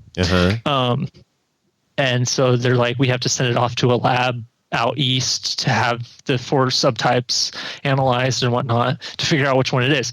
They still they send it to so many different labs, the little piece of tumor, and they still don't know what kind of subtype it is. And that was 4 years ago. Yes, it's still up in the air what subtype it was. Oh my gosh. They do know it's a medulloblastoma. Okay. And they are malignant tumors. Okay. So okay.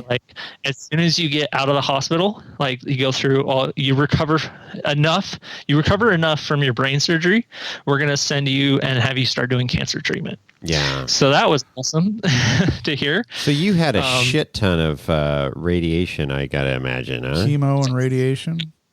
So I didn't go through any chemo because it was their process was let's do radiation first and then we'll get you on a chemo treatment. The brain, the radiation tore me down so much that they they did a MRI, and they're like, we don't see any new growth, so we're going to hold off on chemo, because I was down to 118 pounds from 180.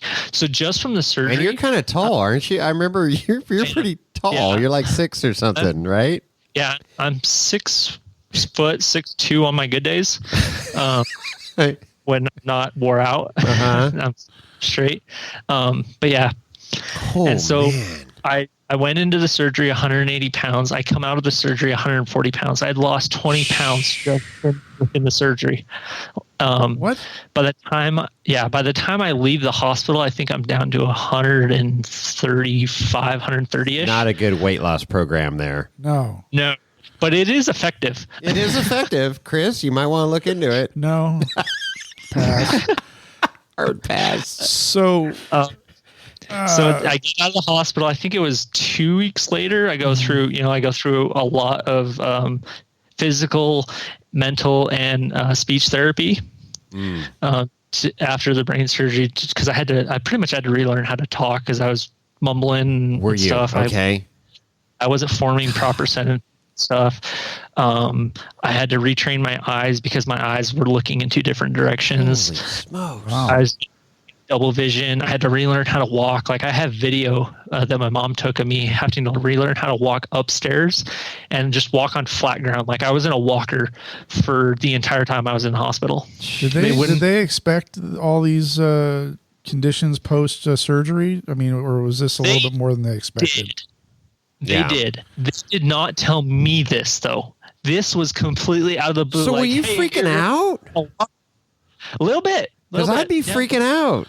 I'm freaking out, man. I'm kidding you. My first thought, and I think one of my first questions to the therapists and everything, and the doctors and and whatnot, was like, "Am I going to get to drive my race car again?"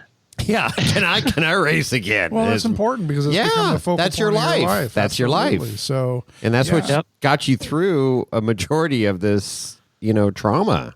Really, Yeah. I mean, I just the mental game of this whole thing is astonishing to me because you obviously had your mind on other things, which was awesome. You had deferment there. But then when you come out of the surgery and you're in a freaking walker, you got to learn how to walk. You got to learn how to talk. I mean, it's like you're an infant again. And that mentally, that mental game right there is crazy. I mean, that's a lot of people would just say, F this, I'm done. I'm checking out, or I mean, it's easy to. The human spirit's much stronger than that. I think in most. Yeah, regards. but that's crazy. It is. It is. So, how long before you were able to get back in the seat?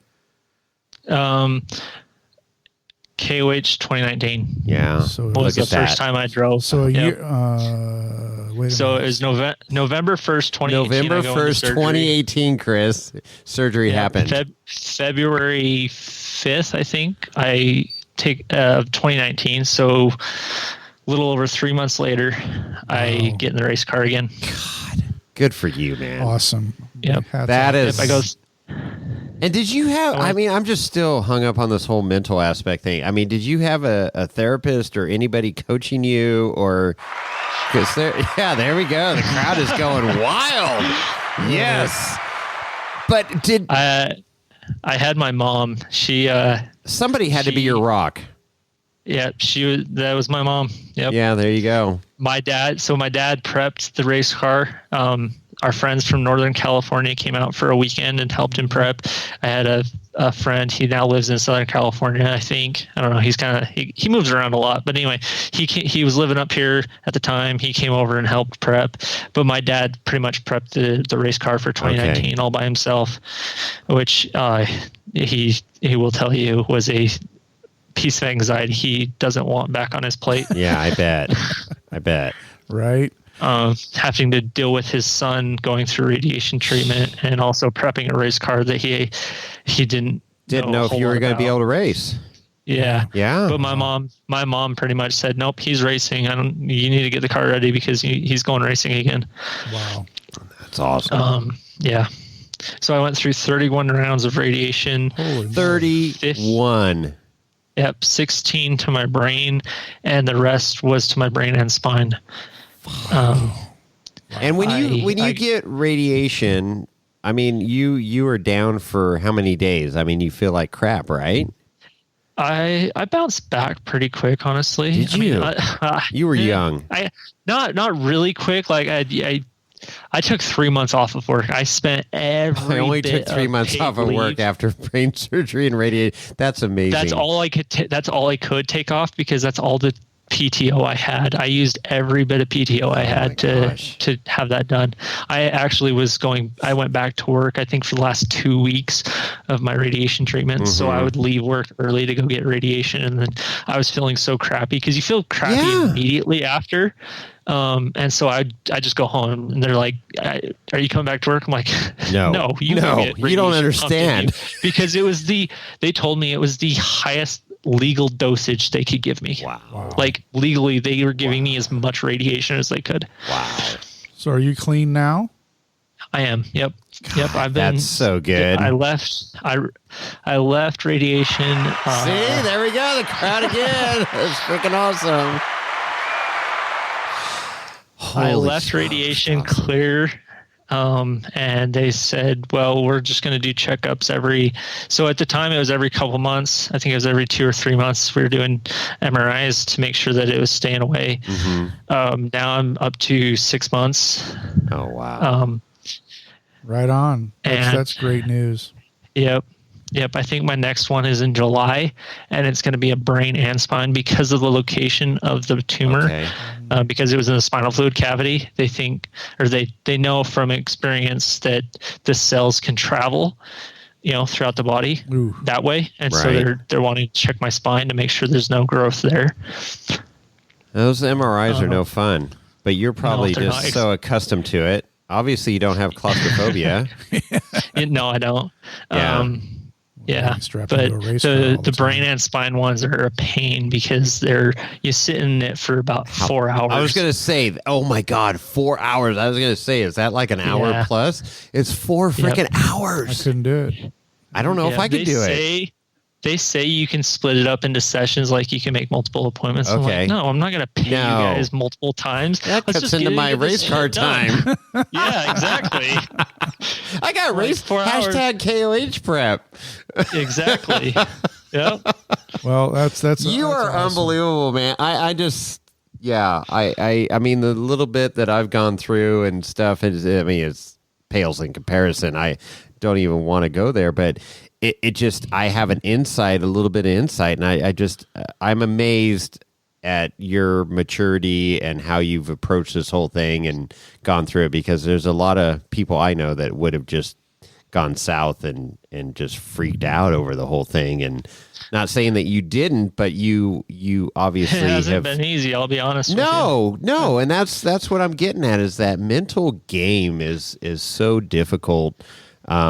And I mean, just stupid things. People, lose a job or something. And it's like, oh my God, this is the end of the world. But you literally had a life and death situation that you went through and experienced. And that's what I'm trying to illustrate here, is that, and how you've handled it. And it's just, it's a remarkable. I'm just really at a loss for words of what you've gone through. And just, I guess, the racing thing, your passion has been a huge crutch in this whole deal, and that's pretty freaking cool, man. Pretty freaking cool. Wow. Yeah. So moving on from there, so you're quote unquote clean bill of health and moving forward, and so kind of just sticking with the treatment and everything, as it was just under 2 weeks. I was back in the race car after you ring a bell when on your last day of radiation treatment. Mm-hmm. It's kind of celebrate. Yeah, you're done. You made it through. Uh-huh. And the way I was at the end of the treatment, I kind of decided that you don't survive cancer. You survive the cancer treatment. So I don't say I'm a cancer survivor. I'm a cancer treatment survivor. Wow. Yeah. Because I was down to 118 pounds. I'm not kidding you. I looked, and this might be a little crass, but I looked like somebody that had just got done with the Holocaust. It was that bad. Like, I take a picture. I have pictures of me standing, my Skin profile. and bones. And it literally, you can see my spine on my profile. You can see like kind of the outline of my stomach and everything. It's horrible. Yeah, no. Yeah, it was bad. We're glad you're here. I raised KOH 2019 at 118 pounds. Oh my God. It snowed on race day. Yes, we're out there, yes. me and my dad are out there driving, and we're all of a sudden we see this gray, and we're like, what is that color? What is going on? We didn't see that the other day when we were pre-running, and it's so cold. Like my fingertips are frozen, but I'm not thinking about it because I'm in my race car. It's awesome. And we're like, oh, it's snow. Holy crap. We get done with the race. The next day, I wake up, I want to enjoy the 4,400 race and go see the friends I've made and watch them and everything. Sure.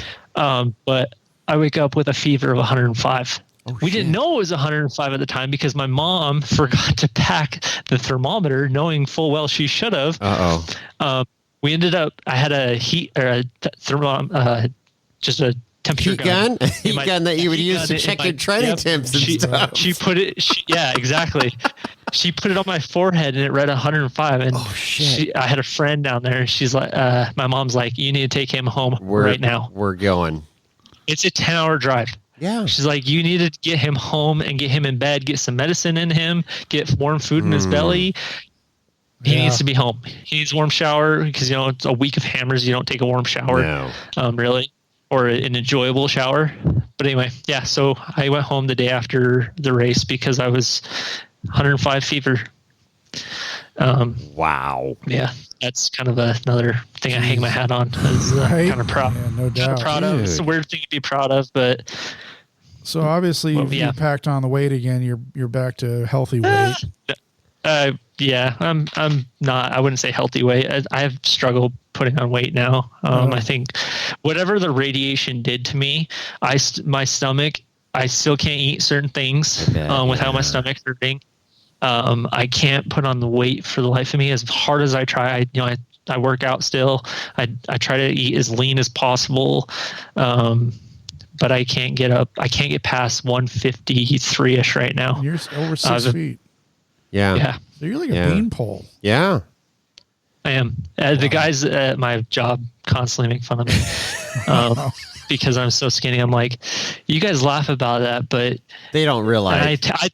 I'm like, I tell them all the time. I was like, you could go through the same weight loss program I did. Yeah, not recommended. Not recommended. No, I would not recommend that at all.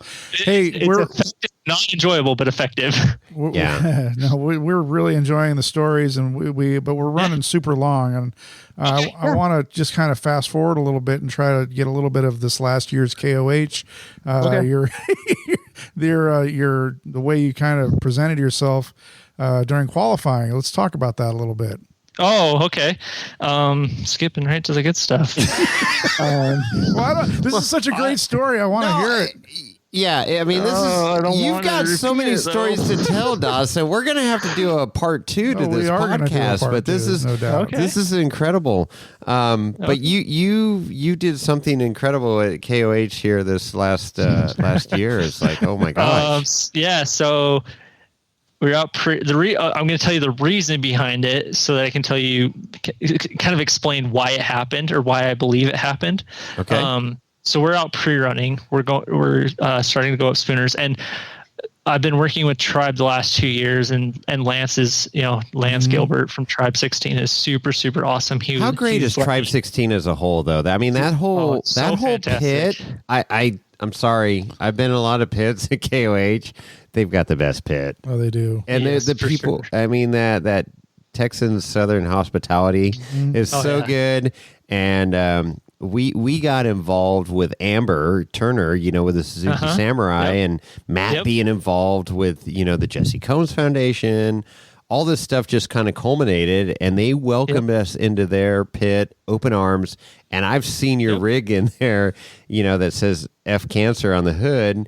And I'm like, oh my God, this is so cool. And, and anyways, awesome people at Tribe 16. I can't say enough good things about Tribe 16, and I'm super happy to get to know some of them, and I want to get them on the podcast. So we got to make that happen. But anyways, it's awesome. Yeah. Yep. So Lance would let me borrow his buggy to go pre-running so that we didn't put the miles and burn the prep on the race car. But the day, this particular day, they wanted, he needed his race car so they could go do some trail wheeling with the employees and stuff because they had gotten there. And so I was like, okay, I still need to get my homework done, so I'll just take the race car. Not a big deal. There whatever. You go. We're like, I'm just going to do the desert portions because I'm pretty comfortable in the rocks at this point. Okay. I kind of know the trails. Mm-hmm. And so I'm like, we're just going to do the desert portion of the second lap to just get the notes on that because that's kind of my style is I want to have as many notes in the fast section as possible. Research. Anyway. Yeah, all the whoops and G-outs and stuff, right? Yep. Because that's scary at freaking 80, 90. I don't know how fast you're going, 100 miles an hour through that stuff. I want to know where every freaking bump, crevice, everything is. The rock garden, I don't care. Just tell me which way I got to go and I'll be fine. Yep. But yeah, I'm with you. You can see it coming because you're going slower through the rocks. Sometimes you can't see it coming when you're going, like you said, 60, 80 miles an hour. Or you're following somebody in a dust cloud and there's a G out in freaking 300 yards. I want to know to check up the brakes or do I hit the throttle? Just never lift. Yeah, so we get out by Spooners and we kind of get going through the little river at the bottom. And we get in there and we're like, okay, let's just run it. We need to, because... So previous years, there's only been one virtual checkpoint in Spinners. Like last year, there was only one virtual checkpoint, and it was in Spinners, and that was for, I believe it was lap 3 only. I can't remember. I'm probably getting that wrong. But anyway, so we're not sure where the virtual checkpoints are. Okay. And so we're running down in what's called the gut of the trail. The true trail. We're not running the race line, the dirt road. Just so you be sure you hit those if they're there. Yeah. And so we're going up this one part, and it's kind of the first waterfall you get to in Spinners. And I don't know what happened. I think I had a weaker because I had to swap the front short side axle shaft. I had to put in the spare, and I think it was a softer alloy spare. I'm not sure. Can't tell anymore because we get in there and it immediately snaps. Doesn't pop, doesn't bang, nothing. Just gone. All of a sudden, yep. All of a sudden, I don't have front drive. Oh my gosh. And we get it back to. Luckily, we get it. I'm able to get it out of there, and the way I was able to get it out of there is because I had been going to these. The Supercrawl events and the We Rock events and kind of watching these, like Jesse Haynes and everybody, and watching these professionals rock crawl and seeing how they use cutter brakes and they use the Alice transfer case to do front and rear digs and everything. So that's how I'm able to get it out of the situation I'm in.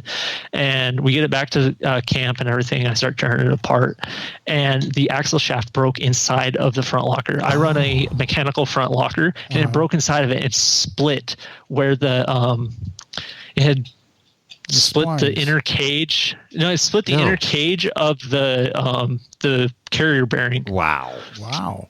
And so we couldn't use that. Like we couldn't even put a new bearing on there because it was oval shape anymore. Yeah. And so we tried to get a locker there and unsuccessful coming up to qualifying. So Lance had a spool in the I was going to say spool it or weld it. Yep. So Lance had a spool in the trailer, and he's like, "You can borrow my spool. We'll figure out a locker. Go out and go out and qualify." So we put the spool in it. I go out and qualify. First time I had ever driven anything with a spool in the front, and I think my power steering pump was starting to kind of leave the building and left the chat. Yep.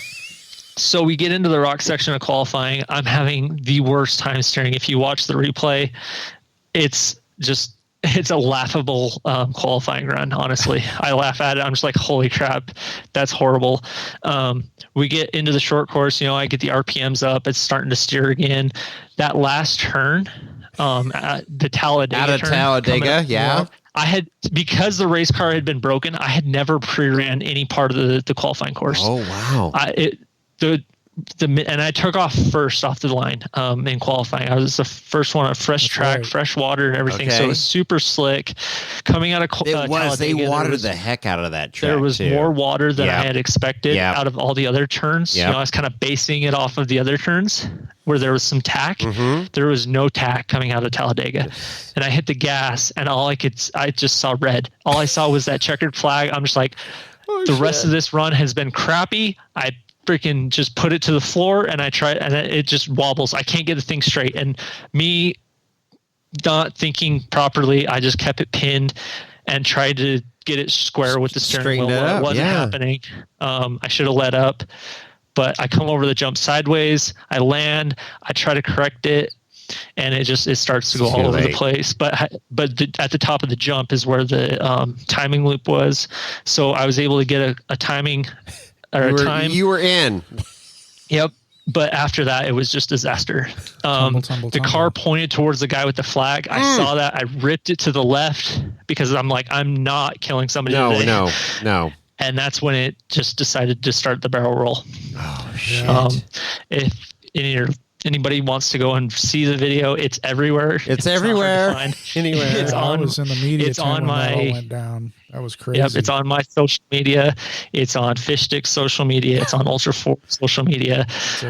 Beaten Not Babied social media. Yeah, we're getting a ton. But but so we were camped with, we were pitted and camped with Tribe, which was just across the short course from where right there, start finish line.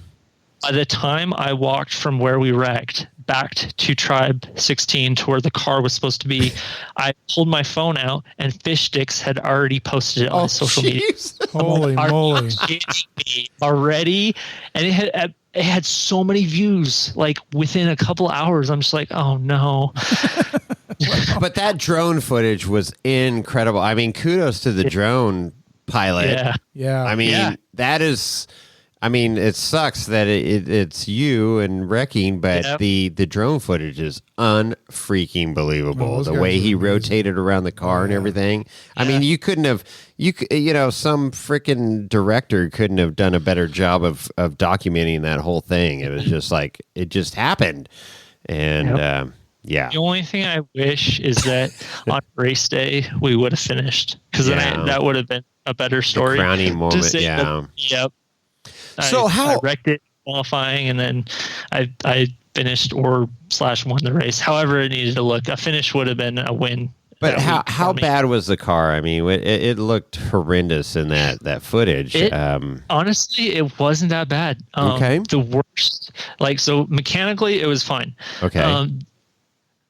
I don't know if it was the roll or what, or if it was just their time, but we had some breakers decide to go out.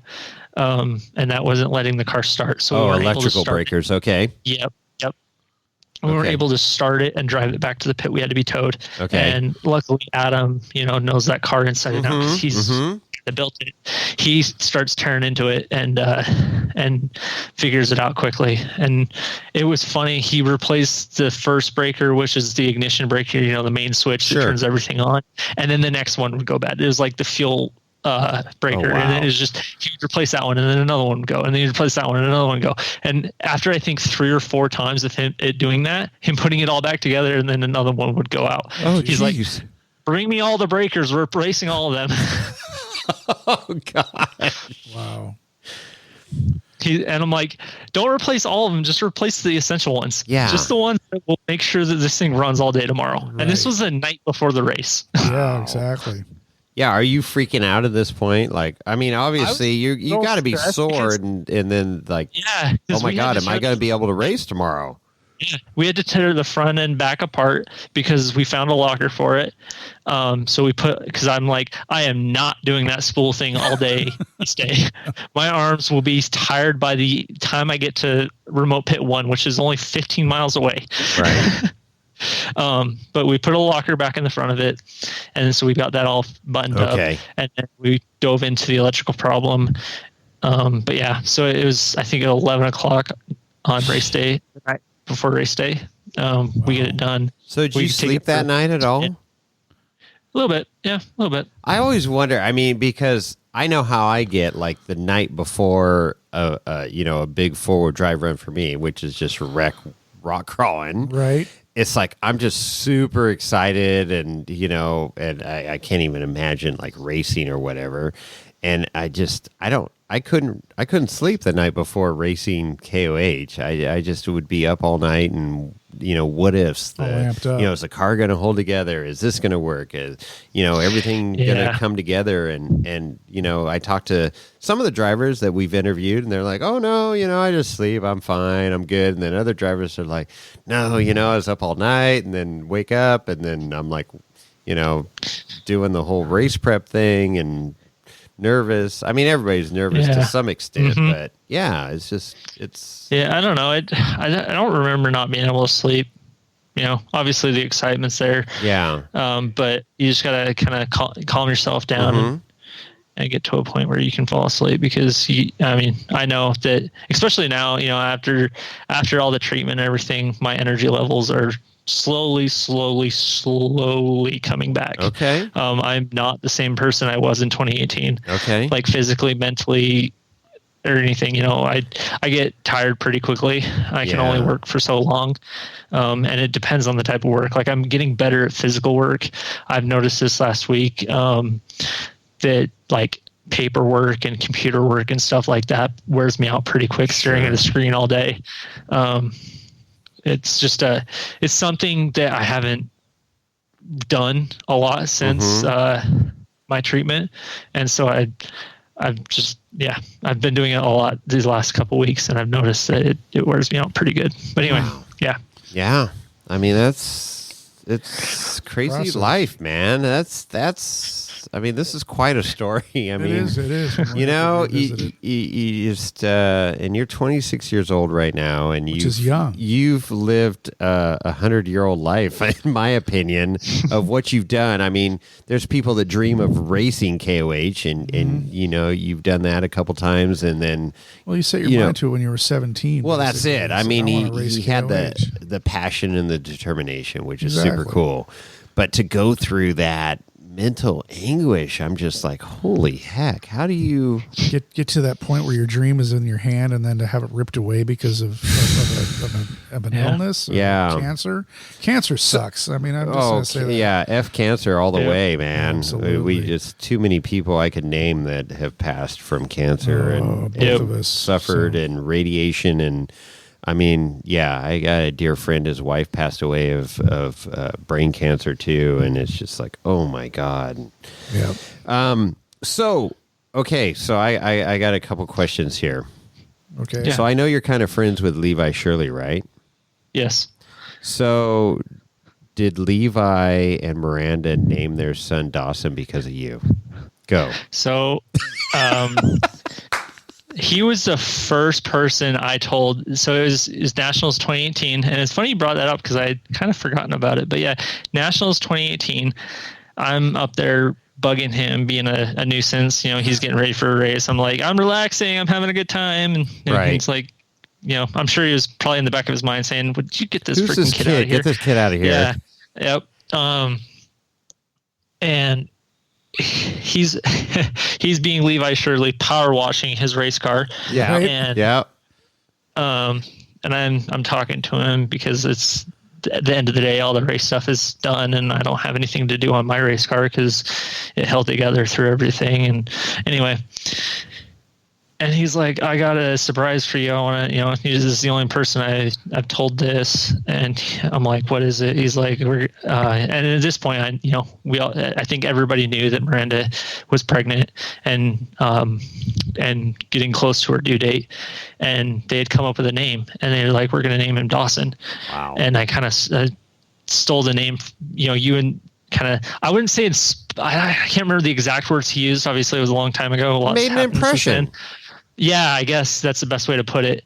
And so, kind of, he kind of got the name from me, I guess. Cool. But yeah, that is so cool. Kind of a cool thing. I just knew you, I'd listened to the Talent Tank podcast with Wyatt, and you had made mention that, Levi was one of the first person that you confided all this information into. And then I just connected the dots right here, and I'm like, okay, their son Dawson, and like you said, this is not a common name, Dawson, and I was wondering if there was any tie-ins. So that's super freaking cool, man. Yep. Because Levi's pretty young too, and you know, I didn't realize how young he was. He's not much older than I am. Exactly. They're I'm like, what? Like, and we interviewed him too. If you listen to the Wheeling Wine and Whiskey podcast, we interviewed him. Shameless plug. 2 years ago at Can. Yeah, no, but it was one of our highlight interviews because that was like, oh yeah, yeah. I mean, I always followed, when Levi came onto the scene, and I thought it was super cool, and he had a Campbell chassis, and just it was just, I don't know. I like the Shirley program, and super cool. And we got to interview him, and he was so down to earth, and just threw it all out there. And Miranda, the whole family, and then they had Dawson, and so that's super cool. This whole tie-in, that's cool, no doubt. So there you go, little influence there. I like it. So Dawson. Yes. Do you want to give any shout outs to any of your sponsors? I'm sure you do.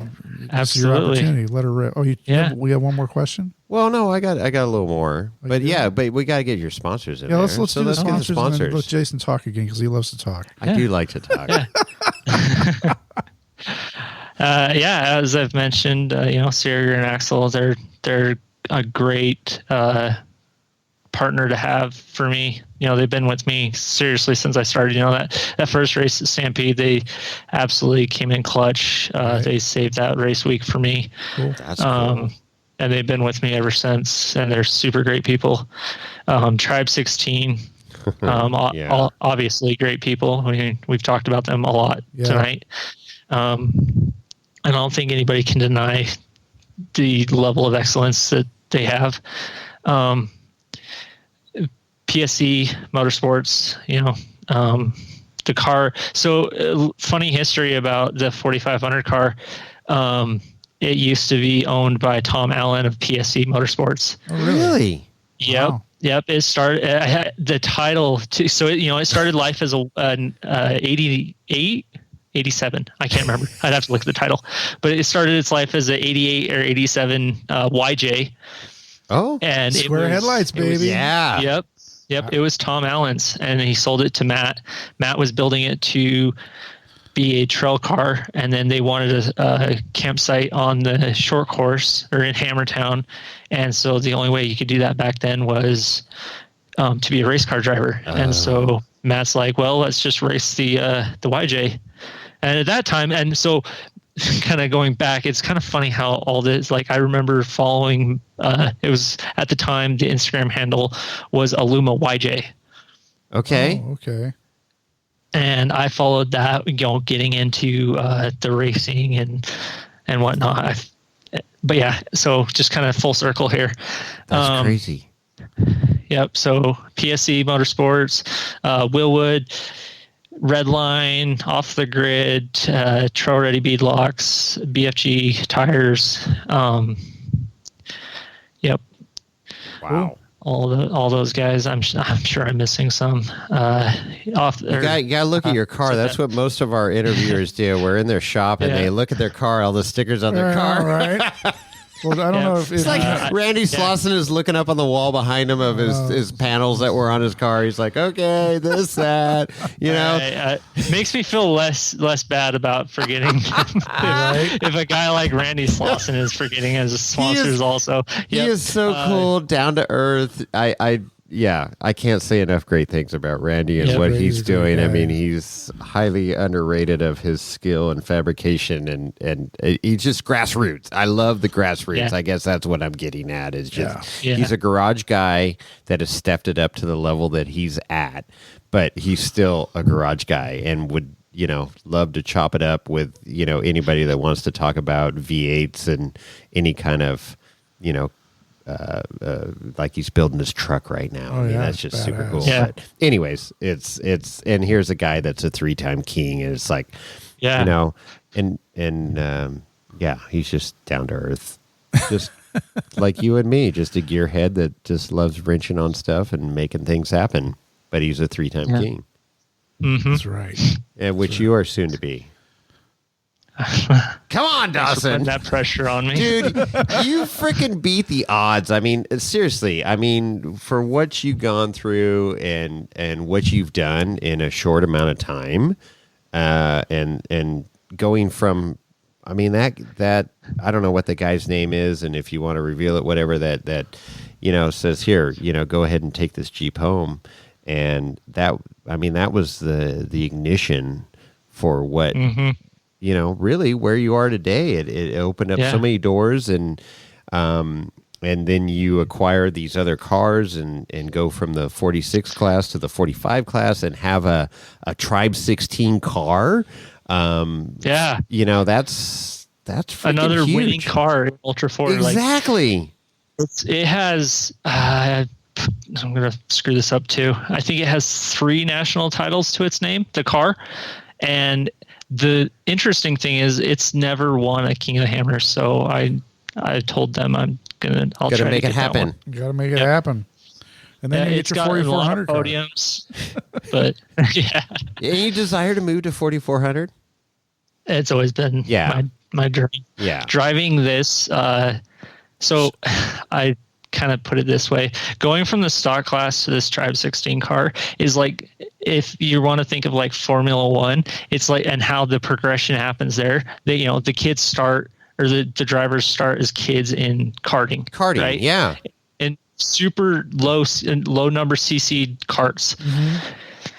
That's what I compare the stock class to for me. Mm-hmm. This is absolutely for me. And then going to this Tribe 16 car is like jumping from that straight to Formula One. Yeah. This thing is so well built and has so much power that it's insane. That's honestly, I think, the reason I haven't been seeing the success that I saw in the stock class, because I don't know how to drive it. I'll be honest. I'm still learning how to drive it. So, well, you've proven yourself though that you could drive. I mean, you'll figure it out. Yeah, you get in the championship your first year. And you had a little bit of a hiccup in the middle there. Yeah, and you had some serious freaking trauma. Let's not freaking discount that. So and you're super young. I mean, Chris will teach you how to put some weight on, and it'll be good. Hey, so I got to mention, speaking of Chris Ray was your co-dog, and we had Chris. You said, hey, I've listened to an episode of Wheel and Wine and Whiskey, and it was Chris Ray, and he's a very interesting character, and quite an in-depth story with him as co-dog, and I can't help but think he helped you out quite a bit with his knowledge of KOH and co-dogging. Co-dog. So he's the reason I put this one on him, and I give this one to him. He's the reason that I'm hooked up with Tribe today. There you go. I believe that. Awesome. There you go. Because cool. The year he co-drove with me, it was me, my mom, and my dad. That's all I had down there at Hammers. I didn't have anybody to help in the pits. I didn't know what I was doing to get pits taken care of. I'm like, I'll ask some fellow drivers, some people that are racing on Friday, if they could help me. I don't know.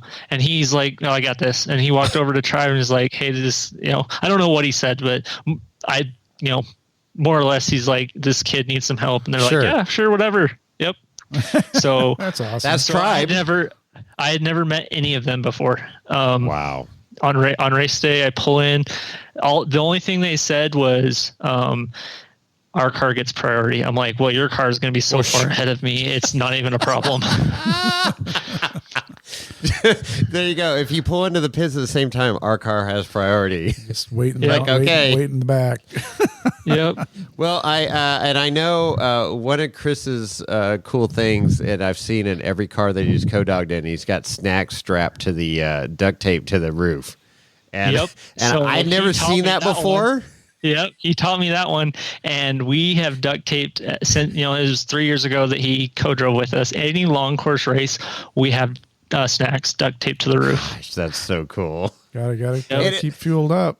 I tell you, one of my, and I've mentioned it before here on the podcast. It's like race morning of, the EMC and 4400 class is getting to see all the cars in Hammertown lined up, getting ready to stage.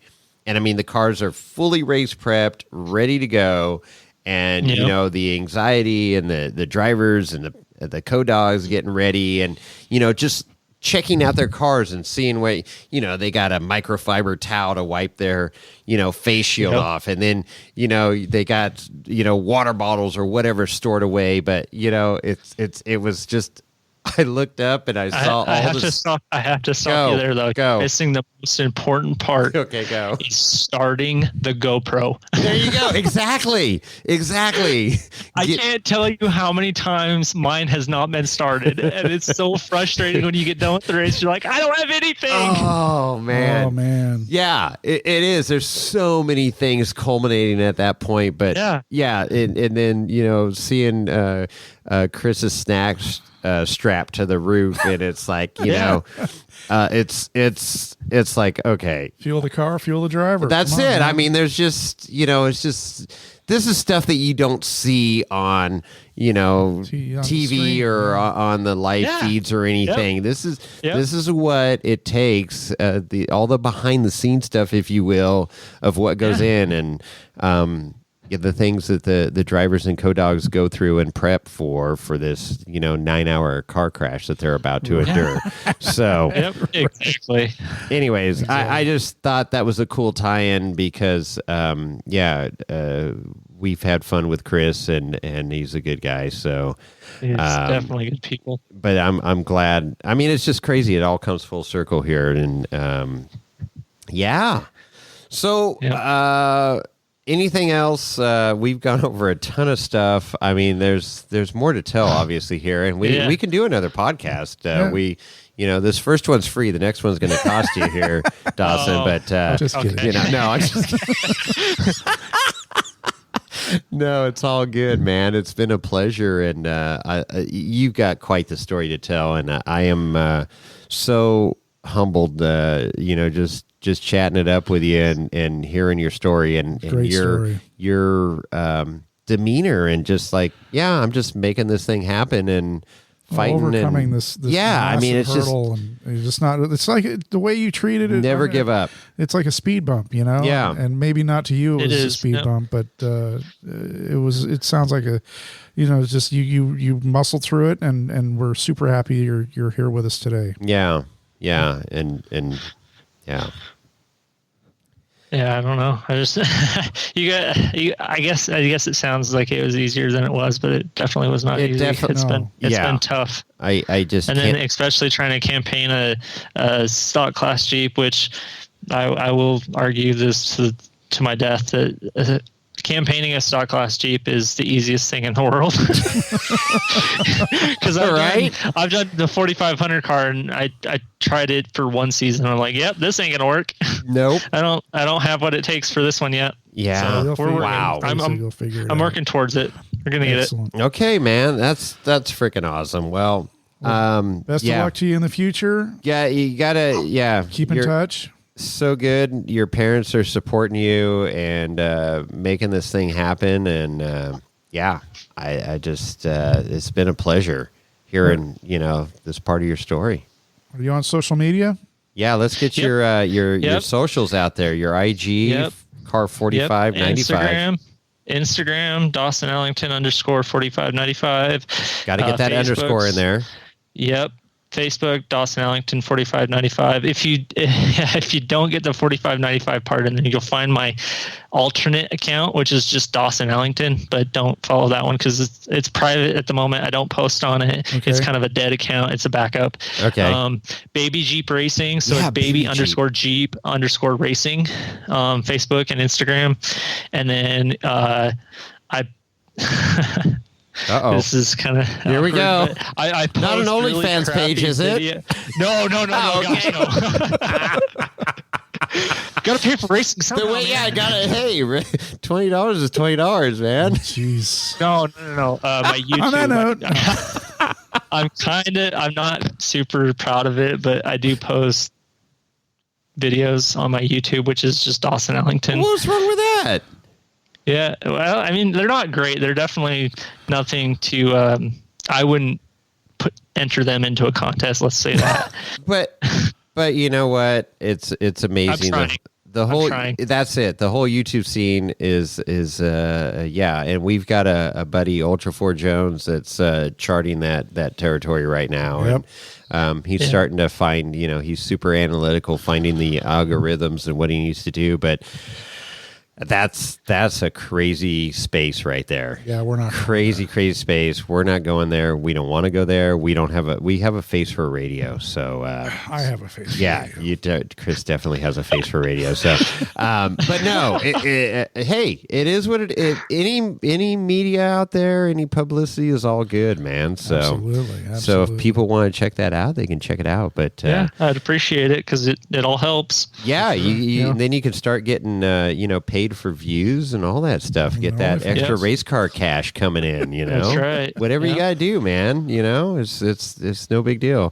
So yeah, follow Dawson Allington _4595 at IG and all the Facebooks, Probably YouTubes, has all links on his Instagram too. Yep. Right on, Dawson. Well, thank you so much for making time to talk with us tonight. It was a huge pleasure for us. Covered a ton of ground.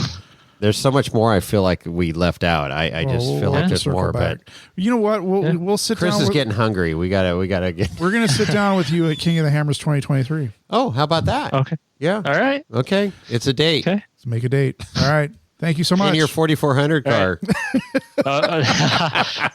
This guy's got big dreams for me. Hey, the world is your oyster, man. You've already proved that you can just motor through anything. So exactly. I have no doubt in it. So right on, man. Thanks for your time. All right. Appreciate it. And it was awesome. All right. Thank you, guys. All right. Have a good one. Bye. All right. Well, holy smokes! How about that? That's a lot to digest there, Chris. A lot of information. We're serious about having them back. Yeah, I'm still, and I kept going back to it. That whole mental aspect of what he went through, and he's handling it so well, or at least he, is on the outside appears that way, and I just. Racing was a great diversion and still is a great diversion for him and his passion.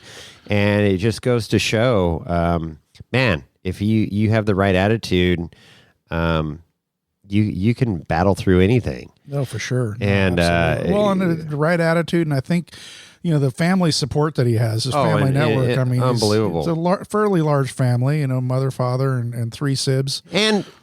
And other people, right? That like his first boss, hey, I'll work out a deal with you for this Jeep, and got him the gateway drug into off roading. Well, it's always been Jeeps, which is great. It's always Jeeps, and then just anyways, and then the whole way that Tribe got involved, and I mean, getting involved was one of the best pit crews at KOH is insane. Group of people, pit crew. They're just stand up, great people. Yeah, and just it's quite the story as you heard, and I hope you enjoyed it. And if you want to hear more, let us know. He's willing to tell more tales, and we'd love to have him back on. But what a story, and it's cool that. Our 150th episode, which is hard for me to say or just even comprehend, the relationships that we've made where we can tie it back. I mean, it's like, oh yeah, we interviewed Levi Shirley. Well, it still just blows me away that we've had him on the show and the tie-in with that, and then Chris Ray. I mean, it's like, okay, yeah, we've had him on the show and the tie-in with that. So it's it's just putting cool the to be puzzle part. Together. It is. It's a cool, really freaking cool community. We're happy to tell the story, and this is quite the story that Dawson had. So, I hope you enjoyed it. I don't know. We got any business stuff? You want to check us out? You can see us on obviously Wheeling Wine and Whiskey on Instagram. That's right. Chris, Jason at wheelingwineandwhiskey.com. Don't forget our number. Yeah, hit us up at 408 800 5169 408 800 5169. We had Matt. No, wait. Was it Matt? Matt Foley? Chris Foley. Wait, Chris Foley. Chris Farley. That was Farley. No, but it was Matt in a van down by the river. It was Matt, right? It was Foley. Bill Farley. No, stop it. Oh, boy. All right. We got to end this. He doesn't even know. So anyways, please call in. Celebrity status or not, we don't care. We'd love to hear from you. And hopefully you enjoyed this. And maybe we got another 150 more in this, Chris. I don't know. We'll see. We'll see. We'll see. One episode at a time. That's all we can do. How do you eat an elephant? One bite at a time. Exactly. So we'll just keep trudging forward here. All right, man. That's all I got. All right. On that note, we're out.